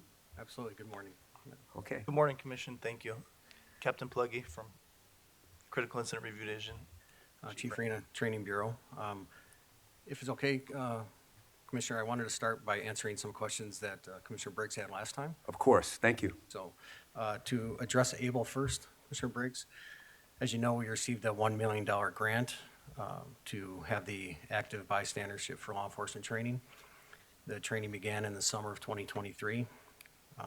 We have trained approximately 3,500 sworn personnel so far and 600 civilian staff also. We're averaging 22 classes per deployment period with a maximum of 25 students per class. That's the limit for the training. So that's why that takes a little time to get those numbers up, because you can't have more than 25 in a class. We have 85 instructors through the Train the Trainer program that are instructing those classes with 2 instructors per class. We have spent $355,000 so far, with a balance of $655,000. We expect to finish all the training for sworn personnel in 12 months, and 2 additional months added on to incorporate the civilian employees. So 14 months to go, and we'll have the entire department trained. Thank you, Chief. And I just want to make sure that we have the funding for this program going forward. There has been no impact in the budget, has there?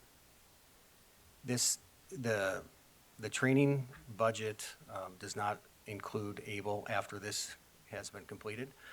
We do have a year to go. We'll have to go back to the foundation to see if they're willing to seek funding for that to keep going, or work with Chief Choi's office to see if there's room in the budget for the following year to keep this going.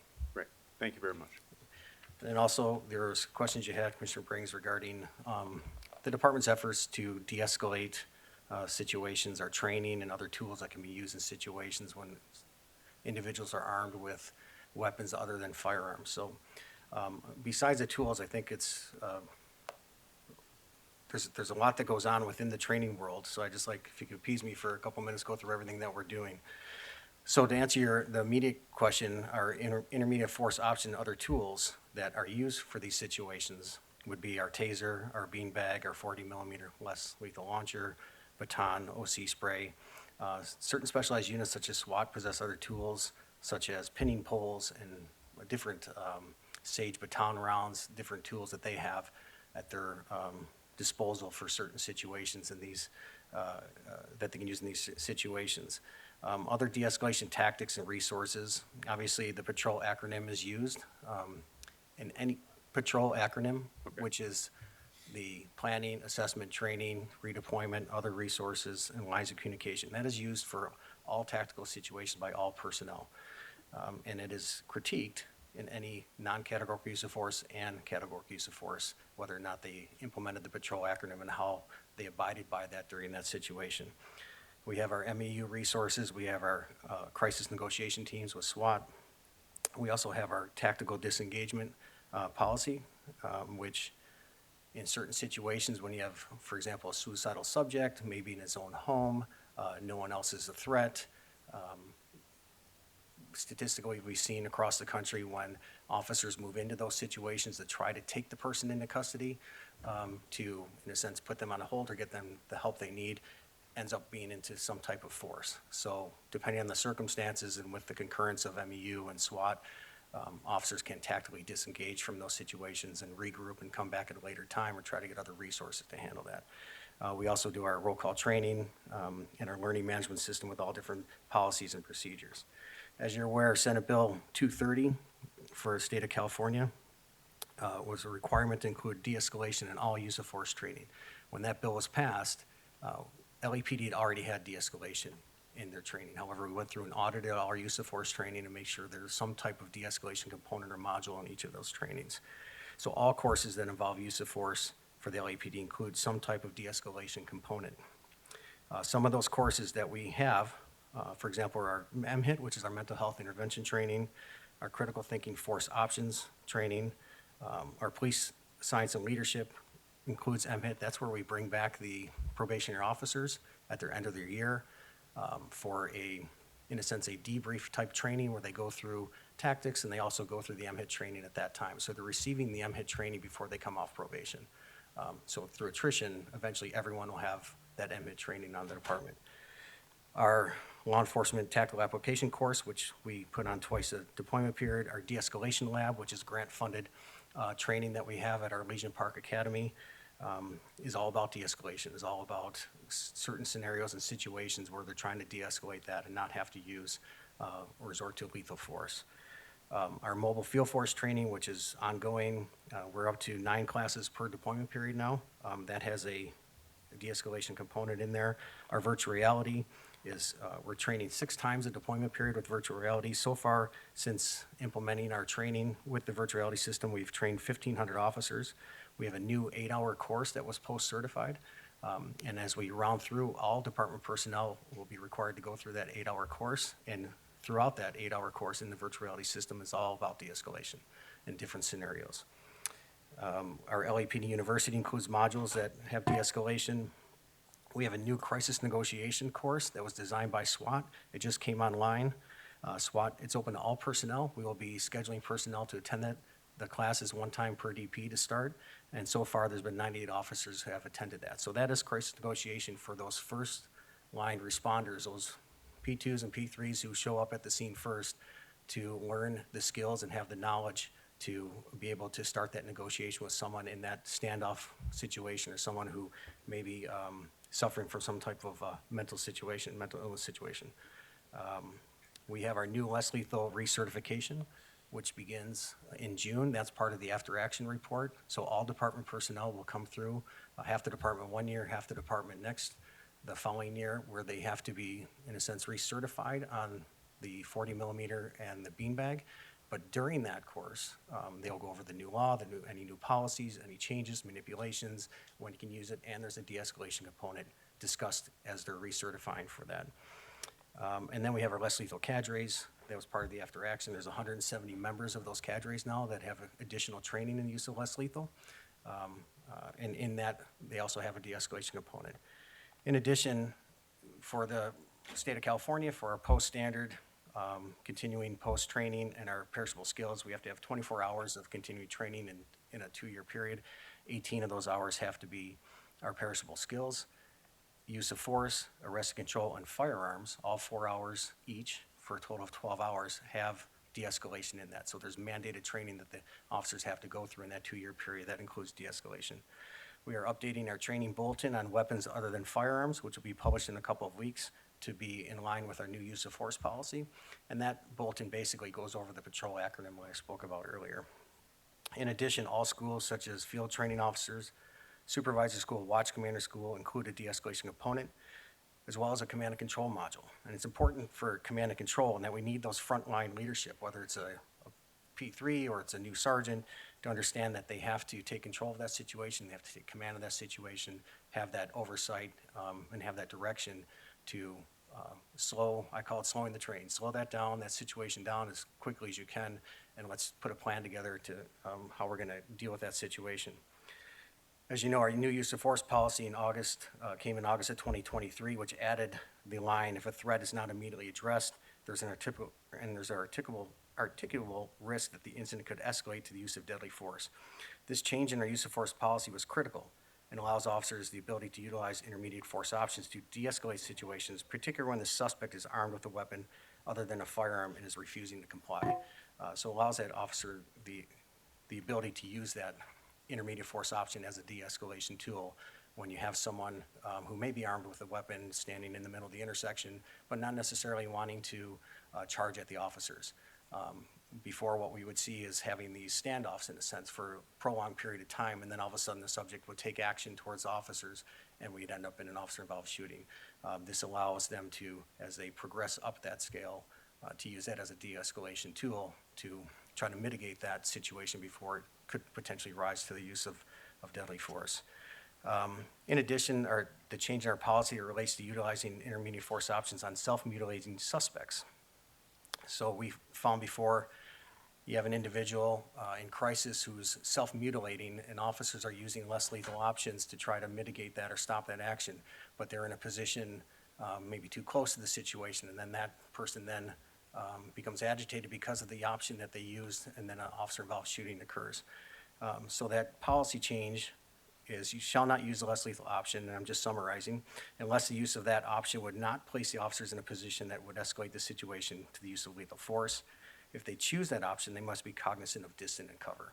So it's kind of a last resort in those situations to try to defuse these situations as possible and not be the problem added on to the problem that the individual's already having because they're self-mutilating.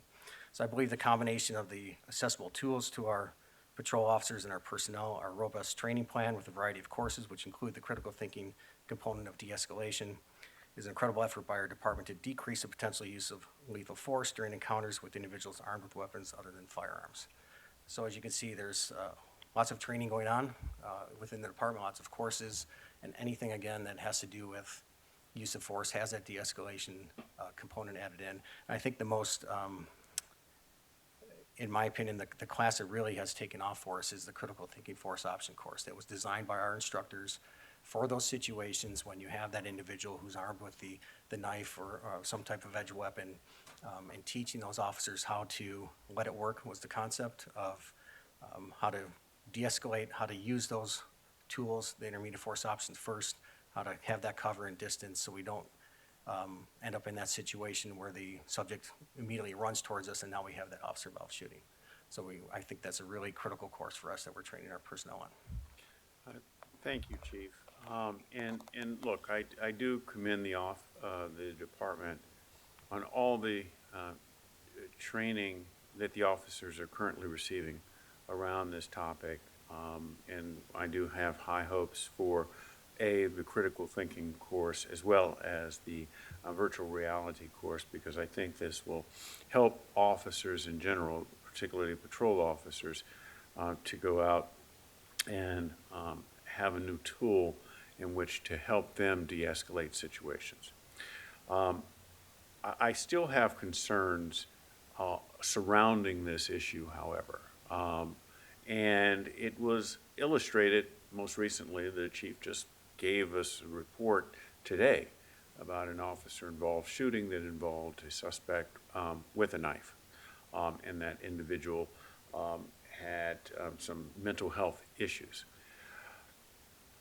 Where I'm going with this, and what I have continued to press the department on, is when you have a suspect with a knife, I do understand that a knife can be deadly force in the hands of some suspects. But the question is, must that knife always be met with a gun and a deadly shooting, to disable that suspect? In other words, where were the days of when officers had batons or other devices, and they were able to disarm that suspect, take that suspect into custody, and no loss of life happened as a result there? that's really the underlying concern here that I see. No, and that's just one piece of it. I do understand that our officers are able to go out and de-escalate a lot of the situations. They are dealing with more than they ever have in history, a lot of mental health issues, however they're brought about. And, you know, we have suspects who are now out there who, for lack of a better word, want suicide by cop, if you were. And we see those situations. But, you know, the officers, I think, who are receiving the critical thinking course, they have to be cognizant of that. So how do they prevent themselves from becoming involved in an officer-involved shooting? That's really what I'm driving at, and the overall policy I think the department should head in. You know, when we look at these use of forces with a suspect who involves an edged weapon versus a gun. I mean, the suspect had a gun. There's, in my opinion, right now, based on the circumstances, no question. But when it's an edged weapon, I think there's a difference, and I think there's a distinction there. To comment on your point there, sir, I think way back when, before a lot of these less lethal intermediate force options were available, maybe an officer used a baton, or maybe an officer used an OC spray on someone armed with a knife. But we've seen it, you've seen it on social media, you've seen it in YouTube videos, how deadly and how quickly that can escalate to where the officer is injured or killed with that knife. And the use of the baton or the OC spray puts them in very close proximity to that suspect or subject. We're fortunate and have to have these options of the beanbag and the 40 millimeter, which can be, for example, shot at 75 feet away, to keep that cover and distance equals time of our patrol acronym to slow that down. And that's where our critical thinking force option class talks about that. We don't want to get close to an individual because they can traverse that distance in a very short period of time. And even if I was to strike someone with a baton, doesn't mean it's actually going to be effective. And now I am engaged with someone who has a knife. So we are teaching that distance. We are teaching that cover. We're teaching time, slow it down.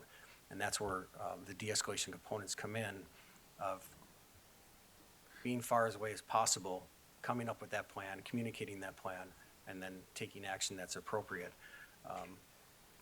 And using those less lethal options more, and understanding the policy more, and implementing that more so we don't have to rise to lethal force, or we don't cause that adverse reaction where it goes to lethal force. That's really the nexus of that training. If I can just add some more comments, you know, I think what we really need to do is continue to look for options to create that distance that Chief Reyna was talking about. And some of those options are quite frankly, new technologies. If we can put eyes on a suspect, their actions prior to even this offender seeing us, gives us more time to create a better plan and take a more strategic approach to problem solving the situation. And I'll just say it, for example, a small drone to get there and go around the corner to see what the suspect's doing before we show officers' presence could de-escalate the situation. We could not even respond based on the circumstances, or we know if we have to come in quickly. So those things, there's things out there, tools out there that we need to continue to evaluate and test to see how we can come to more positive outcomes in these situations. And that's really where we need to head. Yeah, if I could add on that, when we go to conferences such as SHOT Show in Las Vegas or IACP, with the exposition and the vendors that they have, we're always looking for the intermediate force options, those less lethal options. Unfortunately, we don't see a whole lot out there as far as the vendors. However, in upcoming here in a month and a half, LAPD will be hosting the first annual Less Lethal Expo at Elysian Park, where we have invited vendors from anywhere that are welcome to come and set up their booths and show what they have. And we're trying to start that conversation. We're trying to invigorate this to say we need better options. This is all we have. Let's think out of the box. What else can we design? What else can you as vendors or manufacturers come up with for us, like Chief Choi is saying, to give us more options and more tools to mitigate these situations. So that invite will obviously go to all the commissioners to attend that. We're hoping that all those vendors coming there will cause that, that communication and that conversation to increase the options that are provided for law enforcement. Thank you very much, Chief. Thank you, Commissioner. Thank you, Commissioner Briggs. Commissioner Kalanche? Thank you. My comments are comments, observations, plan, what we want to do about some of these issues. I was concerned about the per capita OISs compared to other cities. I think it's about 0.4, so 4% per like 100,000. So these are just observations. I'm not really asking questions, but things for us to consider as we, continue to plan and improve. So that was a concern. The other concern I had was the edge weapons and how the numbers just pan out with like mental health and edge weapons. I mean, I know we're working on not just alternatives, but also looking at our policy, right? And then the other, I guess, request would be, I would love to see data on age of victims and suspects. I know we have some demographics like race, ethnicity, and gender, but I think it's really important to know our younger population, if they are either involved in any issues or if they are victims. Do we have that data? I was looking for that data in here. Commissioner, I believe We do it's have on suspect page ages as 152. they're involved in categorical use of forces and non-categoricals. If you refer to page 152 of the end of your report. This is, okay. hold on. We have use of force related age data.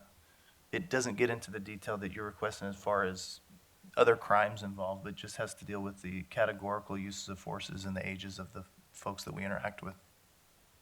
I was looking for that. Okay, what page? Page 152 would be for the Oh. categorical demographic. Okay, related this to is age. helpful. I didn't see this. Okay, thank you. Okay, thank you. That's it. Thank you. Thank you. Commissioner Garcia? I was hoping if you can share a little bit more on the firearms recovered stats. So good to see that there's less firearms recovered in 2023. Hopefully that means there's less firearms out there. But if you can just share a little bit on that topic. I have the statistical number. I'll have to pull it up. What, anything in particular? I know the gun numbers, the gun recovery numbers have gone down. I think year over year. specifically what you're referring to is the ghost guns. We saw a spike in ghost guns out there, and then recently we've seen a dip in the recovery of ghost guns, and I think there's a lot of efforts legislatively as well as messaging that ghost guns are unlawful, and so we've seen that recovery go down. To say that overall guns on the streets are less, I'm not comfortable making that statement because we're seeing more and more CCW permits applications coming through. So it's not just criminals, it's more of the population, I believe, has guns out there now.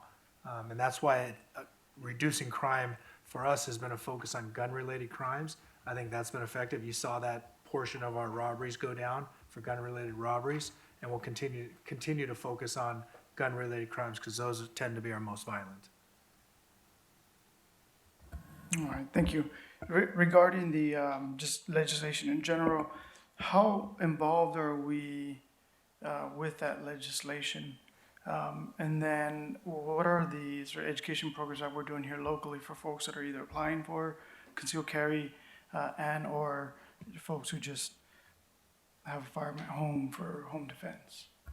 We have a section called government liaison section. Within that section, we have an individual, a Detective 3 supervisor that coordinates at the state level with any legislation and also coordinates with the city family. And once the mayor's office and the city family gets behind a particular legislation, then the department can get behind it and either support it or fight it, if you will. We also have LA County chiefs and California chiefs that will also look into legislation to see what's best for public safety, and we will meet and decide as a group if we want to support or refute that legislation. So we're actively involved in the legislative process, but we won't come out individually as a department and just jump onto a legislation unless it's vetted through the family or through the other chiefs. Thank you. Thank you. Vice President Shields. Thank you. And I want to first start by just kind of commending the department for putting forward a very kind of transparent report that is very detail oriented and does a lot of the data analysis for others to use and criticize the department and do everything really that you're making it easy for them essentially to see exactly what the department has been doing over the year in terms of use of force, and I think I welcome that type of transparency. I think the department did a good job with this report. I do have some things that I will say that I think in future reports I'd like to see even more of. But going back to, one of the things that Commissioner Briggs was talking about the use of the shootings that involve individuals using edged weapons. And I would welcome, Chief, any updates on increased uses of technology that could potentially alleviate that number in the future. And I was also wondering whether there is any type of kind of additional protective gear that could be available in instances where we have, say, Chief Reyna, I think you mentioned someone who is, within a house, barricaded, maybe suicidal, would have access to kitchen knives and other things like that. And mental health has already been called. There's a whole attempt to get them in custody, to get them the help that they need. When you have that much time to kind of plan and prepare, is there any additional protective gear that officers can be armed with so that they have a little bit more time before deadly force is necessary and may alleviate the need for officers to use deadly force and can get a little bit more proximate with someone with an edged weapon? Sure. So, for example, we have our ballistic shields, the handheld carry shields in patrol. Not every vehicle has one, but the divisions have abundance of them in each division. So depending on the situation, you'll often hear, as you're reviewing use of force review boards and the videos where they're asking for that shield to come out, and it's been brought to that location and used. Again, if someone is inside a location or inside a home, inside an apartment, and they're armed, officers are going to be outside and vetting that out for a possible SWAT response. But in those situations where maybe someone's at the end of a hallway or they're in an alleyway and there's a dialogue happening, we'd ask that they bring that shield there for extra protection, multiple shields if they can, especially if they're going to move forward and take that person into custody after there's been some type of force or they're complying with those commands. So that's one option there. Obviously, we have our helmets that we want officers to wear in certain situations. So there are other tools in patrol that they could use for that. The real tools, the abundance of them are more with our SWAT teams, our metropolitan teams. Yeah, again, I'd welcome more to the extent that there is additional types of gear that is necessary to help alleviate this this interaction. So to buy officers more time and feel safe enough to approach a little closer without having to use lethal force is something that I welcome more reports in the future. And maybe during the Less Lethal Expo, you may have other vendors who may have those opportunities as well. But I do think we need a better solution given, again, I see that from the numbers of 2023, there were 42,000, almost 43,000 calls for service involving individuals with a mental illness or persons experiencing a mental health crisis. I think we're not seeing a decrease in these types of numbers, and we need more and more opportunities to give officers more time. And I will say, I wish that there were, MEU response indicates that it was like a little over 6,500 responses to those calls. I don't know whether there's an opportunity to increase those numbers or if that's a funding issue, Chief. Do we have a sense of what it would take to get a larger response time from MEU. Yeah, so we've been working with DMH because we can only deploy our officers if they have a clinician with them. This year, we've seen some success with Department of Mental Health providing additional clinicians. So we have increased the number of mental evaluation units out there in the field. So, and we'll continue to do that. Thank you. And I do think, while every life that ends in, an officer-involved shooting is tragic, and I think there were 16 in 2023, I just do want to put in perspective the volume of calls that our officers are responding to is a significant number, including those with mental illness, and the vast majority of them do not involve an officer-involved shooting at all.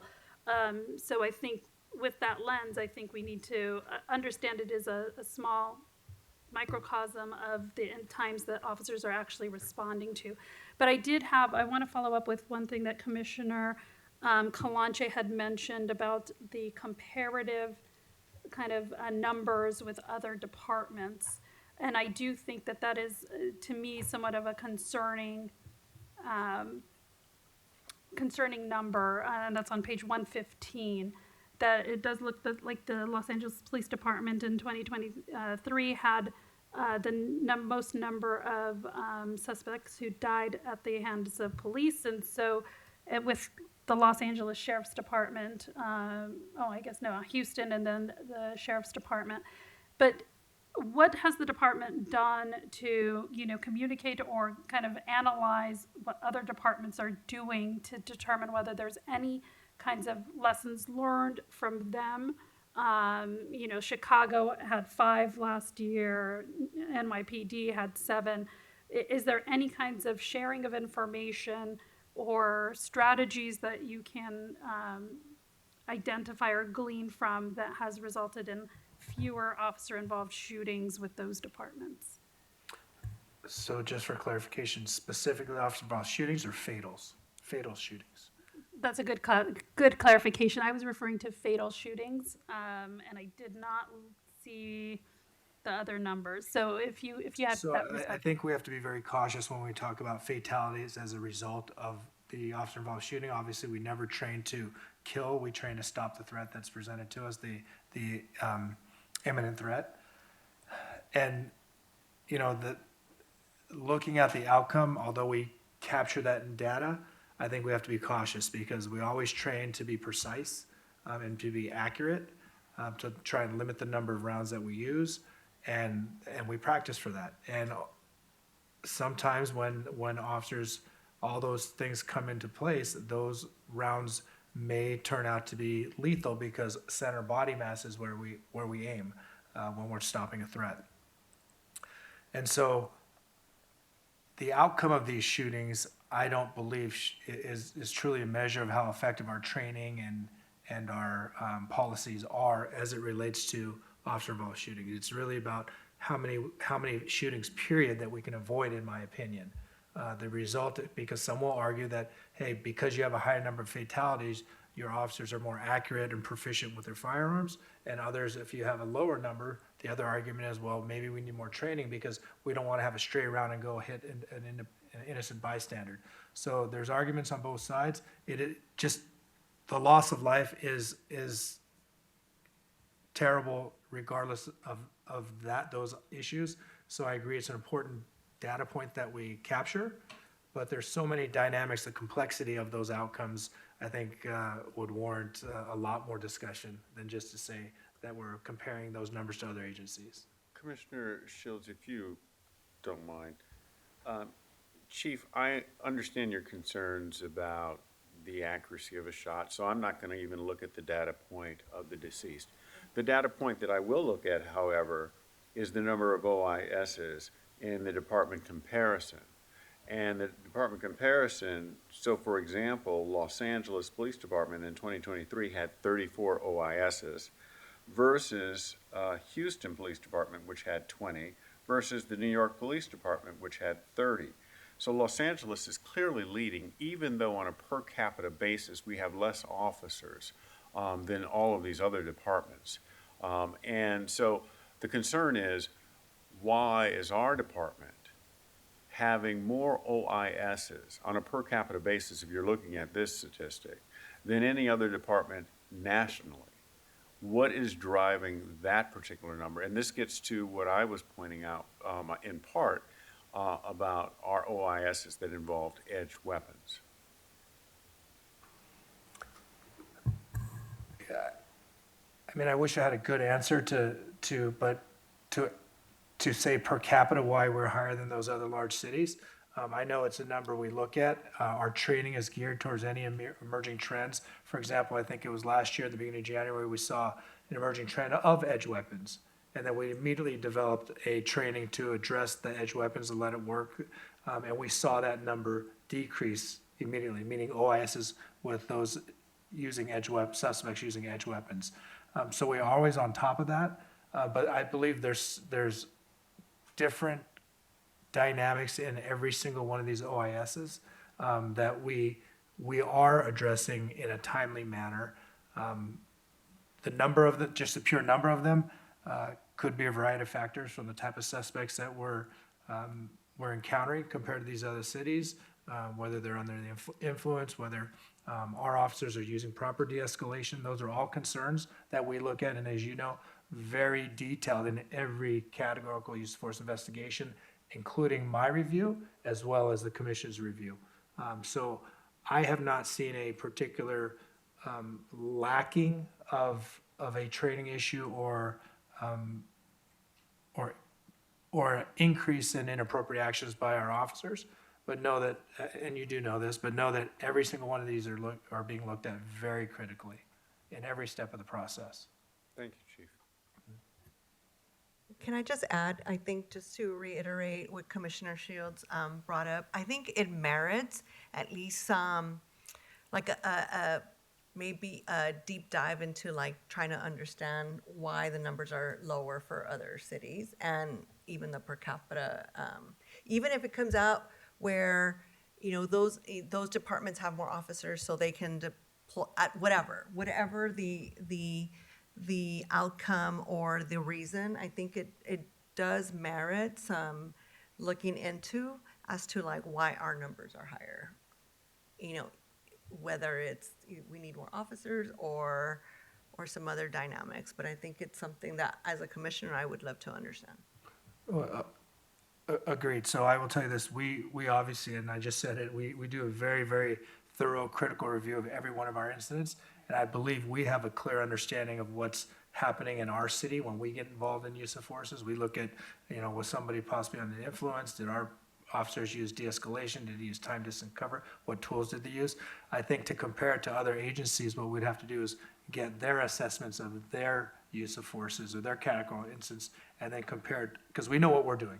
We just really need to learn what they're doing, and that's something that we can look into. We do have a general idea because we look at their numbers, but I will tell you, I don't think anybody looks at these categoricals more deeply and as detailed as we do. Thank you. And I just wanted to clarify, I think last year I had the question about whether the use of force report indicated or included any potential bystanders who may have been injured through a use of force. I don't know if I saw it in here this time or if we have any numbers, but that is, I think, something that would be helpful to include in the future. Or did I miss it? Okay. You didn't miss it. I'm not aware that we have those numbers here as far as bystanders that were affected by use of forces, but we can look into that. Yeah, I would say for future, I would like to know whether innocent bystanders were somehow impacted by any use of force. And I think also, given, you know, from 2020 onward and what we're seeing today, nowadays, the number of protests and also having a little description, if you will, about what types of use of force has been or hasn't been used during civil unrest or protests, I think would be a helpful addition to this report. And Chief, I appreciated your descriptions of exactly what happened earlier. And I think having some, whether it's in this report or in a separate report that outlines and we can view that would be helpful for us to know what types of use of force has been used during civil unrest periods. So I think will be covered under a level 3, which is fairly new, which we didn't have in prior years. So now as we use less lethal munitions and baton strikes within that configuration for crowd control, those are captured, and we can put that data in the report. Wonderful. Thank you, Chief. Thank you, and allow me to echo the comments of Vice President Shields regarding the detail and transparency in the information. I have a couple of questions. On page 124 and 125, where you've got your categorical use of force highlights.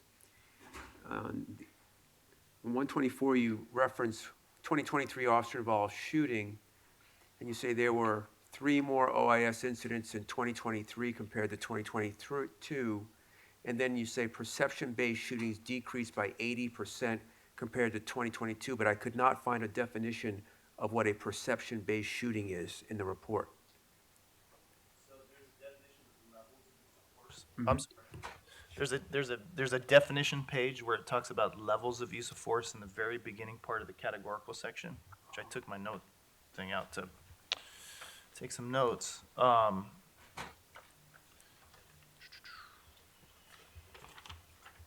So if you reference page 137, it discusses the levels or classifications of officer-involved shootings. It goes 1 through 7. And then we classified those perception shootings as shootings where officers perceive a weapon, but none end up being found. Okay, thank you. The second question is on the BOLA wrap. Are we still using that? So our recent assessment of the BOLA wrap was we felt that to continue the pilot was not good for the department. The BOLA wrap is not being used the way we thought it was going to be with our pilot divisions. It's not performing the way we thought it would be. So with concurrence of the Chief of Police, the BOLA wrap pilot has concluded. All those BOLA wrap devices will be returned, and we will not be moving forward with the BOLA wrap as a device or tool that can be used by patrol officers. Okay, thank you. Chief Reyna, would it be fair to say that the BOLA wrap did not function as it was advertised it would? I think for us, it'd be difficult to say that it didn't function as advertised.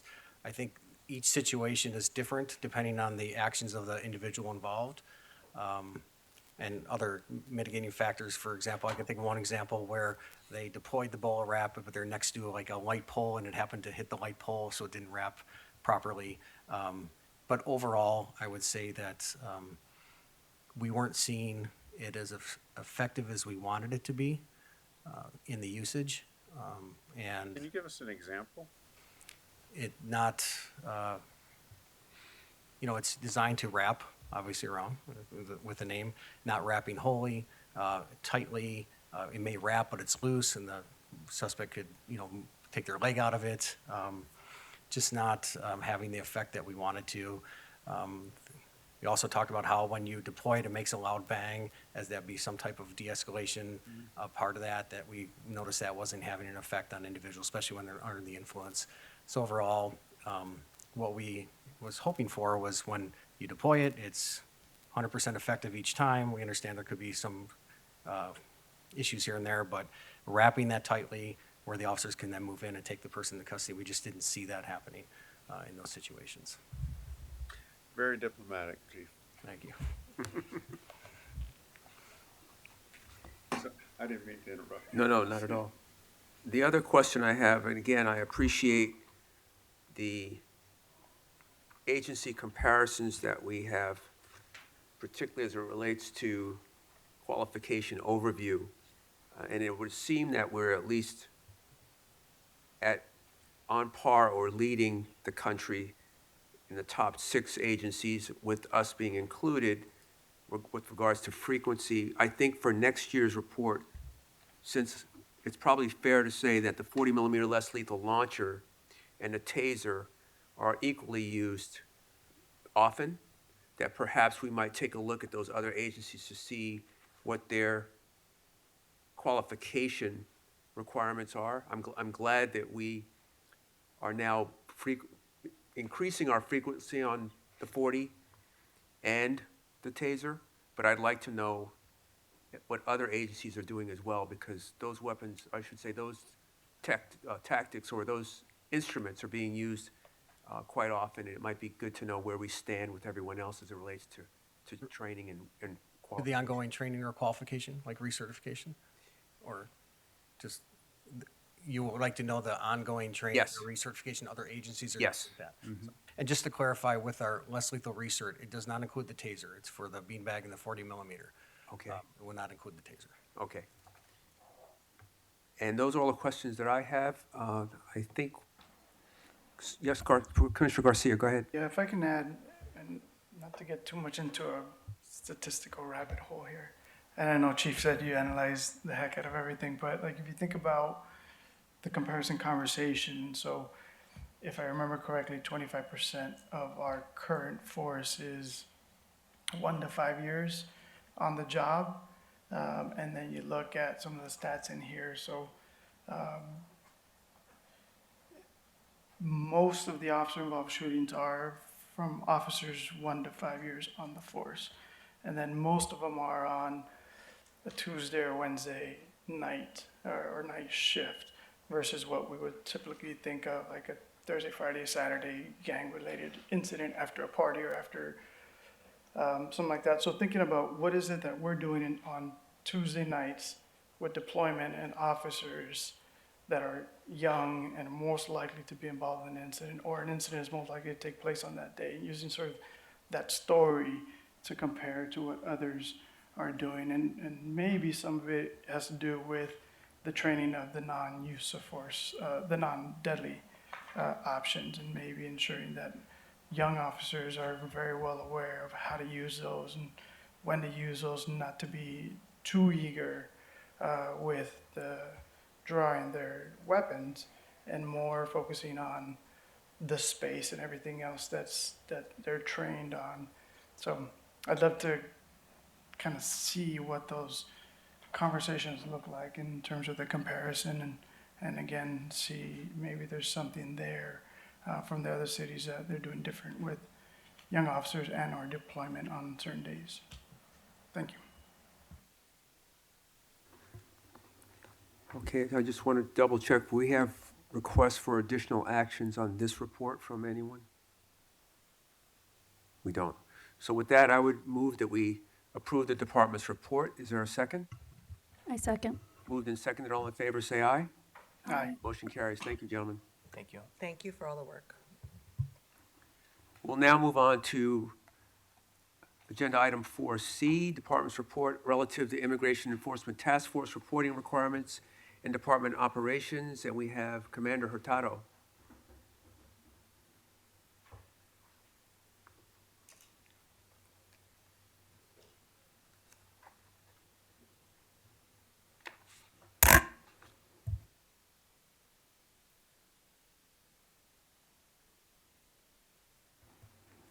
Good morning, gentlemen. The floor is yours.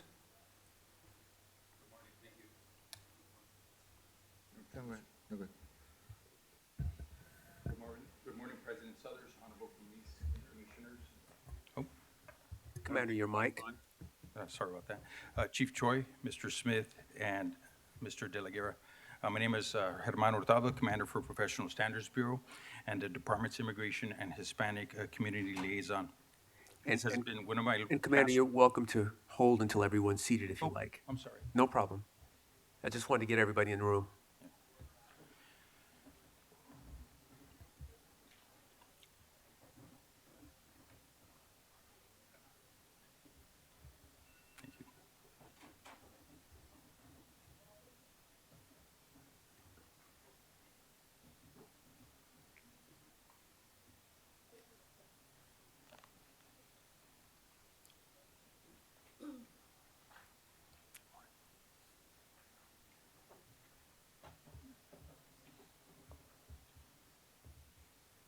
Okay, thank you, sir. Good morning. Sorry about that. As a son of two immigrants and undocumented Americans, I empathize with the concerns that the citizens may have while they're seeking a better life in America, specifically the city of Los Angeles. Over the past years, I've worked and continue to work with many members of our community, and as always, the department understands that the importance of commitment to crime reduction while maintaining a high level of transparency and trust while continuing to police in a constitutional manner. Next slide, please. You got it. The purpose of this report is to ensure the Honorable Police Commission that Los Angeles Police Department prohibits initiating police action to discover civil immigration status and does not enforce any immigration civil law. The Los Angeles Police Department remains steadfast in our commitment to all residents, regardless of their background, place of birth, or their documented status. We will consistently remind our residents through community meetings, encounters, social media, that LAPD does not participate in civil immigration enforcement. All of our efforts are made to ensure the department personnel do not go beyond the existing legal authorities and strictly comply with the constitutional policing for the purpose of making Los Angeles safe for everyone. In 1979, our policy, Special Order Number 40, and will now through the leadership of Chief Choi, we continue to focus and remain steady on education, outreach, discussions, and more proactive responses to our immigrant communities, advocates, and community leaders, as you see behind me.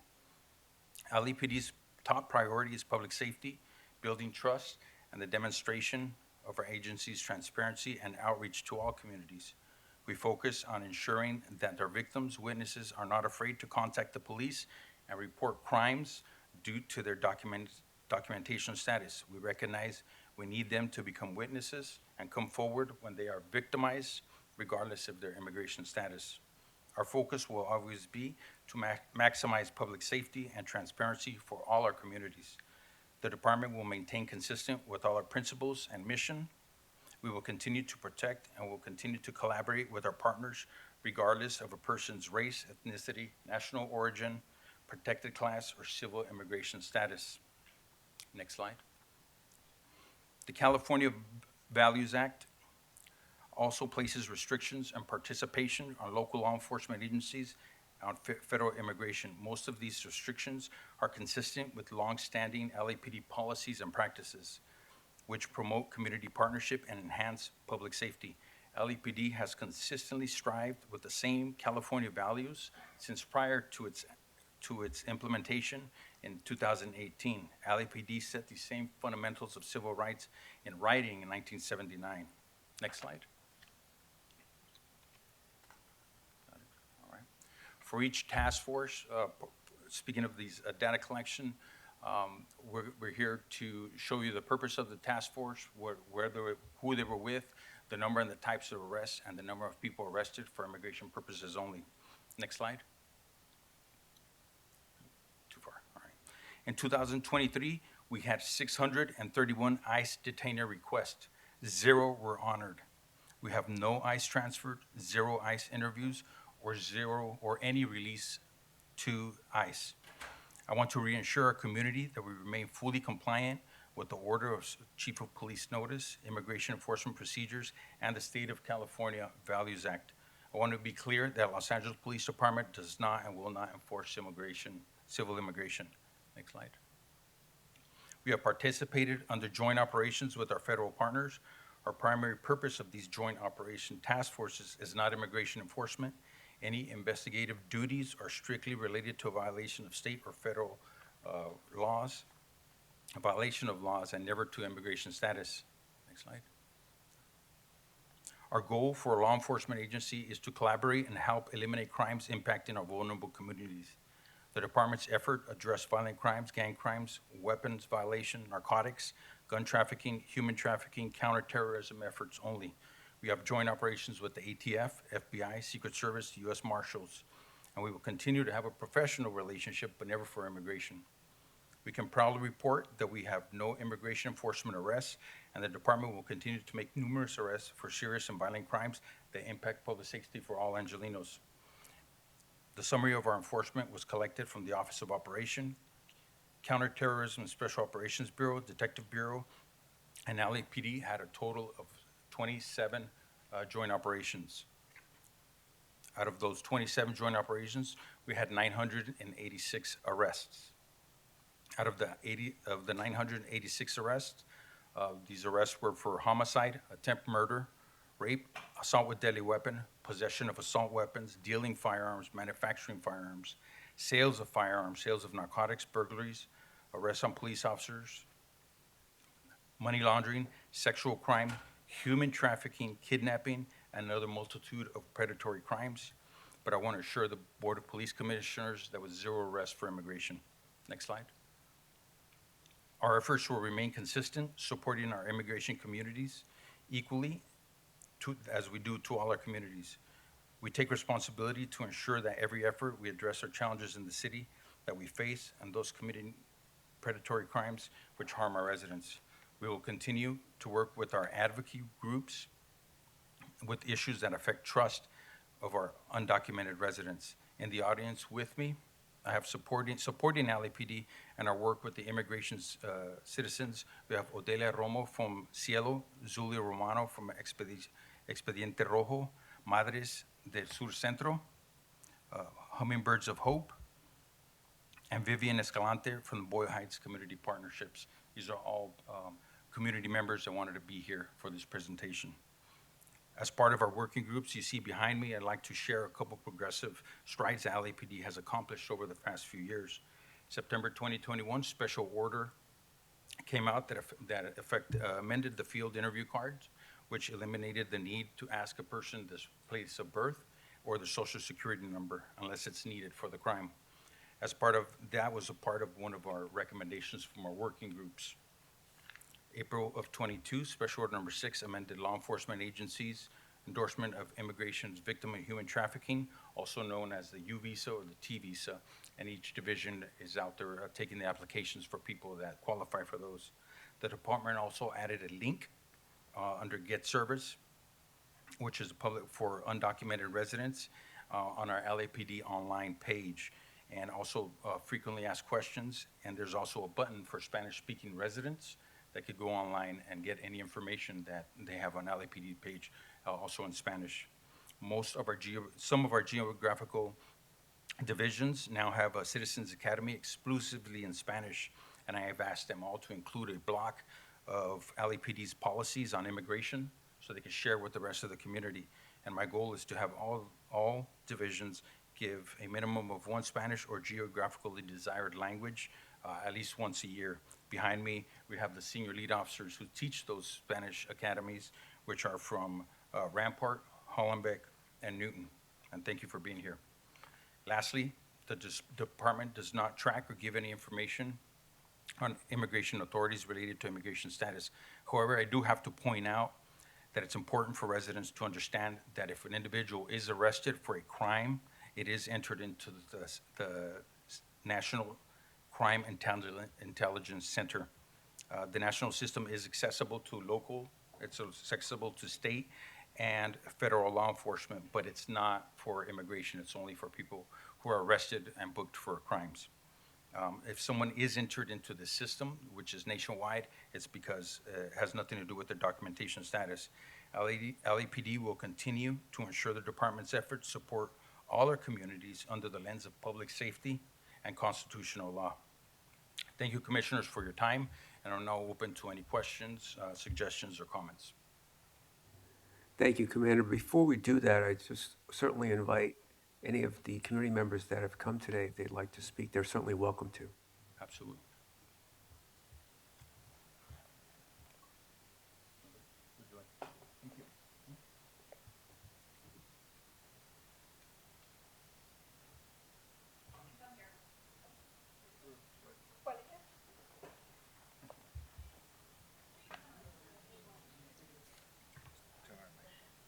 Sorry. There you go.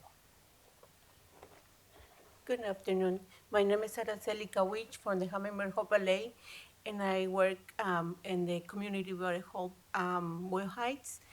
And we work together with the police, and how we work together, I do the unhousing people, and I'm working closer to the with the homeless. So the situation over there is they were so very difficult, but we work together, so looking for the resources, looking to different services, especially we dealing with because we are close to the ski road.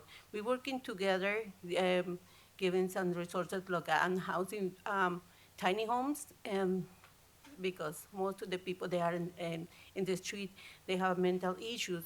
So thank you very much for the support for the police from the Hollenbeck. We're working together, and we're so proud about the police that we have there. They are so kind, and I wish we can keep giving more services that we have right now. No, thank you for your service. Thank you for the partnership and all the hard work that you're doing. We really appreciate it. Thank you. Good afternoon. Yes, it is afternoon now. My name is Vivian Escalante. I am the CEO and president, as well as the founder of Boyle Heights Community Partners. We are a nonprofit organization in Boyle Heights honoring those that have been forgotten, and we celebrate the education, information about how our community was developed. We also have landmarked several places, protecting our places in Boyle Heights, but the most important thing that we also have with the messaging is the diversity that we have always been known for, and so we want to make sure that we continue to enrich and educate everyone. With regards to that, we're going to celebrate our third annual NICA celebration coming up in August. We are going to be celebrating the Rosie the Riveters, but also the diversity of the women that have also served our country. We also have share our African American with a tour to Evergreen Cemetery. We are aligned with our LAPD. I personally am actually taking one of the courses, a community course, which is a 9-week course, so I'm honored to do that, but also to share what I learned with my constituents and stakeholders in my community. And I'm just honored and thankful to be here today, and want to thank everybody for their service. Thank you. No, thank you. And please let us know about your meetings or community efforts. We'd love to be present if we could.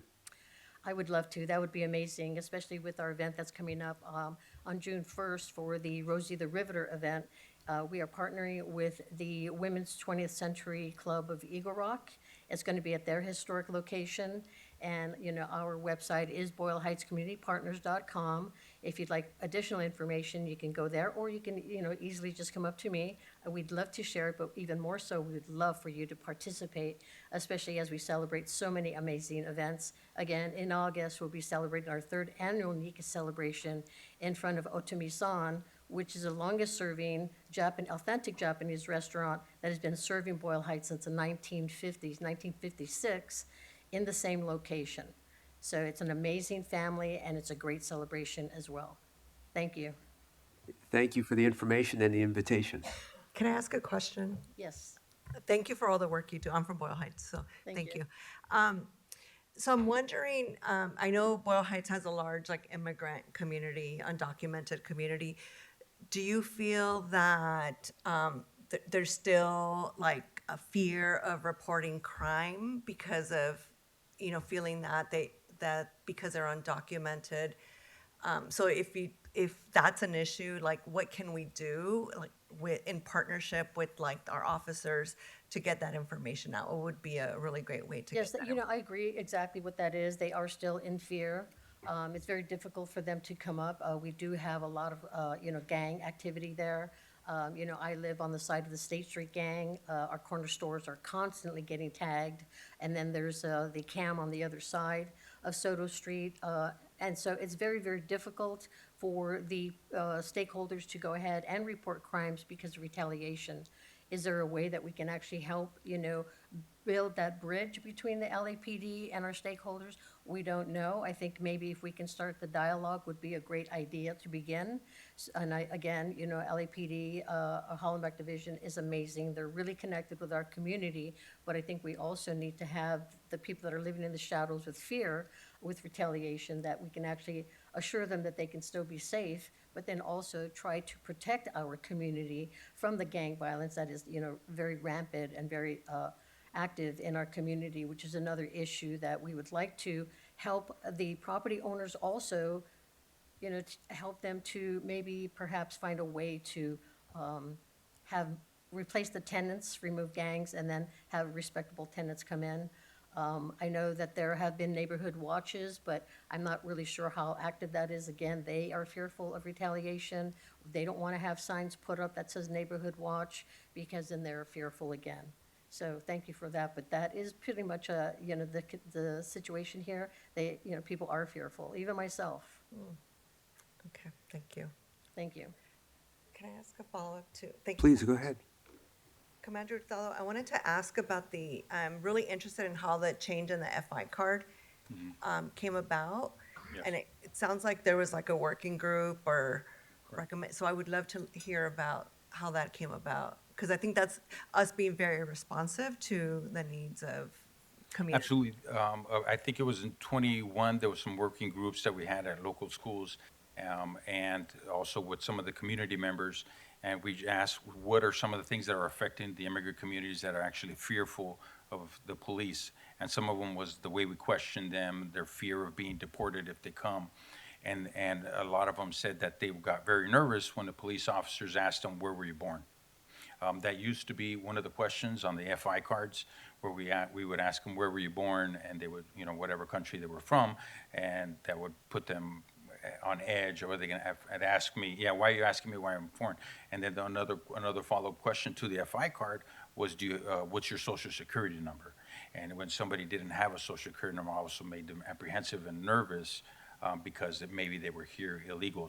So that was brought forward to the department, and the department actually removed it.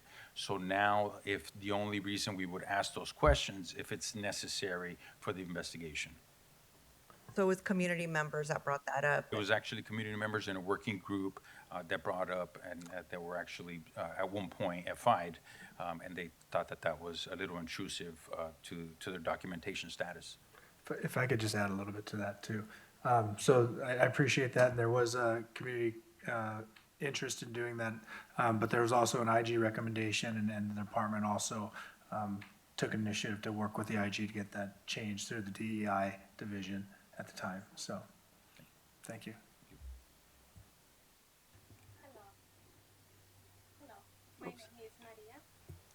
Hello, my name is Maria. I come in to represent my community. My organization is Mamás del Sur Centro, and I'm member for Neighborhood Council, Sur Centro too. And I support a lot of families in my community. I come in today to share with you the change we did have with our community, the hand we hand with LAPD. We're working together with all organizations with resource and helping all families working with you kids, youth, because this is very important. That's why the crime is up. Because in my community, we working with LAPD, we get work for youths. Some kids, they not finish the high school or school, that's working in that. A lot of people say, oh, your community is a lot of crime. But the crime is because they don't have resources. We working, looking for works for finish the school. I have some kids here, their lives change today. Change because they have support with the families, Mamás del Sur Centro, and the LAPD. So the people is here. We working for peace in the community, is working together, union in the families. They don't care the color, the language, race. We was to work to make everything positive. The change coming, the change coming because we working together. I don't know, my English is not too good, but I try to. So thank you so much. Thank you very much for your comments. We really appreciate you and your work. Thank you. Commissioner Calanche, any further comments, questions? Okay. Commissioner Briggs? I think Commissioner Calanche asked the questions that I was going to ask. Commissioner Garcia? Regarding the U visa and T visas, you mentioned that every division has an officer. that does that? Is that a specific assignment? Are they trained specifically, or is it just of an officer who just volunteers to do it? No, actually, and I'll speak from the divisions that I've worked, it's usually a detective that works upstairs, and there's a time where they can come in when they're working, and there's a couple detectives that are assigned that duty, a part of the regular duties. So when people come in and want to apply for the U visa or the T visa, they're the ones that are the experts, is the ones that go to the training, and they'll be able to assist the people in filling out that application. Okay, and I imagine, and if not, then I'm happy to support and figure out how we can do this, but I imagine they're doing plenty of outreach with the nonprofits, community spaces, to ensure that folks know that that is an option, and available resource. Yeah, so that's also part of when we do the Citizens Academy in Spanish. That's some of the things that we do teach, and hopefully the people that attend, they also go out and teach their communities. That's kind of the main purpose of having these academies. But yes, we can always do more outreach, and I think we could do a better job of putting these resources out and letting the community know exactly all the different resources that are available for them. All right, and then there was 600 and something ICE detainer requests, and we responded to 0. What happens with those requests? Are there consequences or follow-up that needs to happen? No, if somebody's arrested, usually it'll pop up in some sort of system. ICE will then ask LAPD to detain that person for them, but the LAPD doesn't comply with that, and they don't turn the people in. Okay. Thank you. And you mentioned there's the Spanish community trainings. Is there a Spanish CPAB anywhere? That is a good question. I wouldn't be able to answer for all 21 geographical locations, but that's a great idea. So if that's an option, maybe we can figure out which division wants to kick something like that off, and not to replace an English version, but maybe add a Spanish version and see if that gives any results in terms of what was shared in terms of the relationship and trust with officers, and having folks really feel like they do have a friend on the other side that they can reach out to and connect with, and don't feel like they have to remain underground. And I would encourage for maybe not to be hosted at the division itself, but if it's Hollenbeck, it can be across the street at the Boyle Heights City Hall, another creative location where the community feels comfortable going to. No, that's a great idea, Commissioner. Thank you. Yeah. And I would, if I can, say some remarks in Spanish to the community that's here. First of all, to the officers in the back, thank you all for facilitating those trainings and spaces for community to come and build relationships with you all. Y a la comunidad que está aquí hoy, muchas gracias por estar aquí con nosotros. Es un orgullo representarlos en esta silla, y es muy bonito la vista de esta silla, de ver las caras de ustedes, nuestra comunidad, y aquí estamos para apoyarlos, y cualquier cosa que podemos hacer para asistirlos y continuar la relación con los policías aquí, estamos y cuenten con nosotros. Gracias. Vice President Shields. Thank you. And I want to just thank again all the students and also the community members who came today to voice your support and also the concerns that you all have in the community. And Commander Hurtado, as an immigrant myself, I want to kind of echo your sentiments and really thank you for your leadership, that every person in Los Angeles, regardless of immigration status, should feel comfortable coming to the department if they're a victim or a witness, and not have any kind of fear that they will be retaliated against. So thank you for your leadership and continuing to echo that comment throughout your presentation. And hopefully you all as community members can be our ambassadors to send that message out to ensure all of the community members that this is actually true, and that there can be help, and we don't want anyone victimized at all, and and not feel like they have a place that they can't go to. So thank you all for this presentation. And thank you for the report. I thought that was a helpful report. Just one thing regarding the question about like ICE detainers. That's different than, say, if there's a federal warrant out for someone's arrest, right? If a federal agency has a criminal arrest warrant in the system, will LAPD comply with that request? No, absolutely, we do. We do obey all warrants, and that is the law. If a division does get an arrestee that has some sort of federal warrant, immigration, HSI immigration warrant, that division will call me 24 hours a day, 7 days a week, and I'll make the final determination with the help of the leadership of the chief, and then we would turn them in if they have a certain warrant for, it has to be a violent crime. Thank you.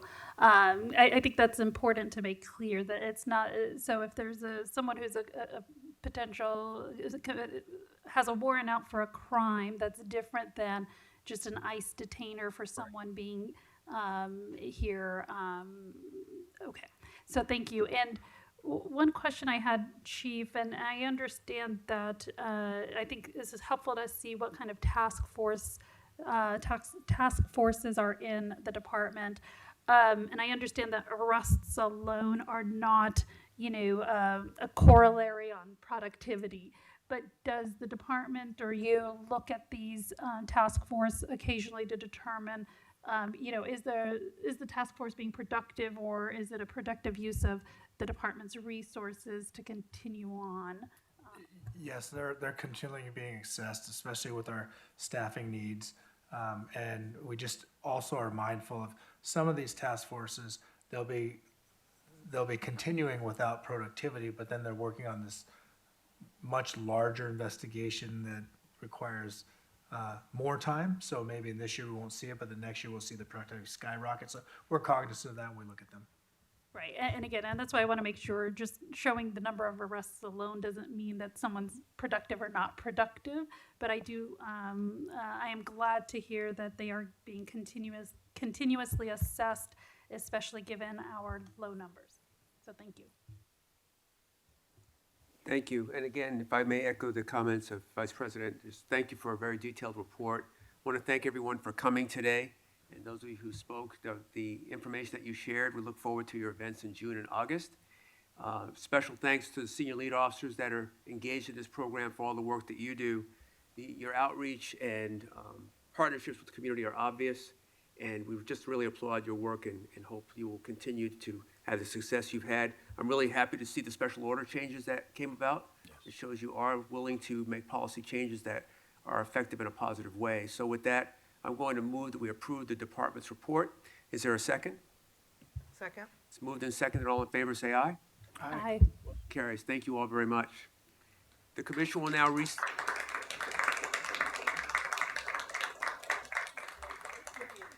the commission will now recess into closed session.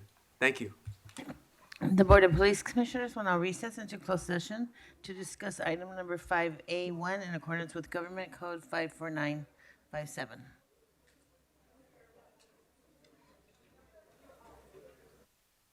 The commission has concluded closed session, and we'll have a report out by the executive director. Mr. Sibley? Regarding agenda item 5A1, officer involved shooting 027-23, at the regular meeting of the Board of Police Commissioners on May 7th, 2024, during the closed session, the board made the following findings by a 5-0 vote. For tactics, tactical debrief, 1 police officer 3 and 1 police officer 1. For drawing and exhibition of a firearm, in policy, no further action, 1 police officer 3 and 1 police officer 1. And for lethal use of force, in policy, no further action, 1 police officer 1. Thank you.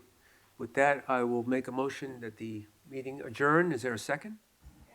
Moved and seconded. All in favor, say aye. Aye. Meeting is adjourned. Thank you very much.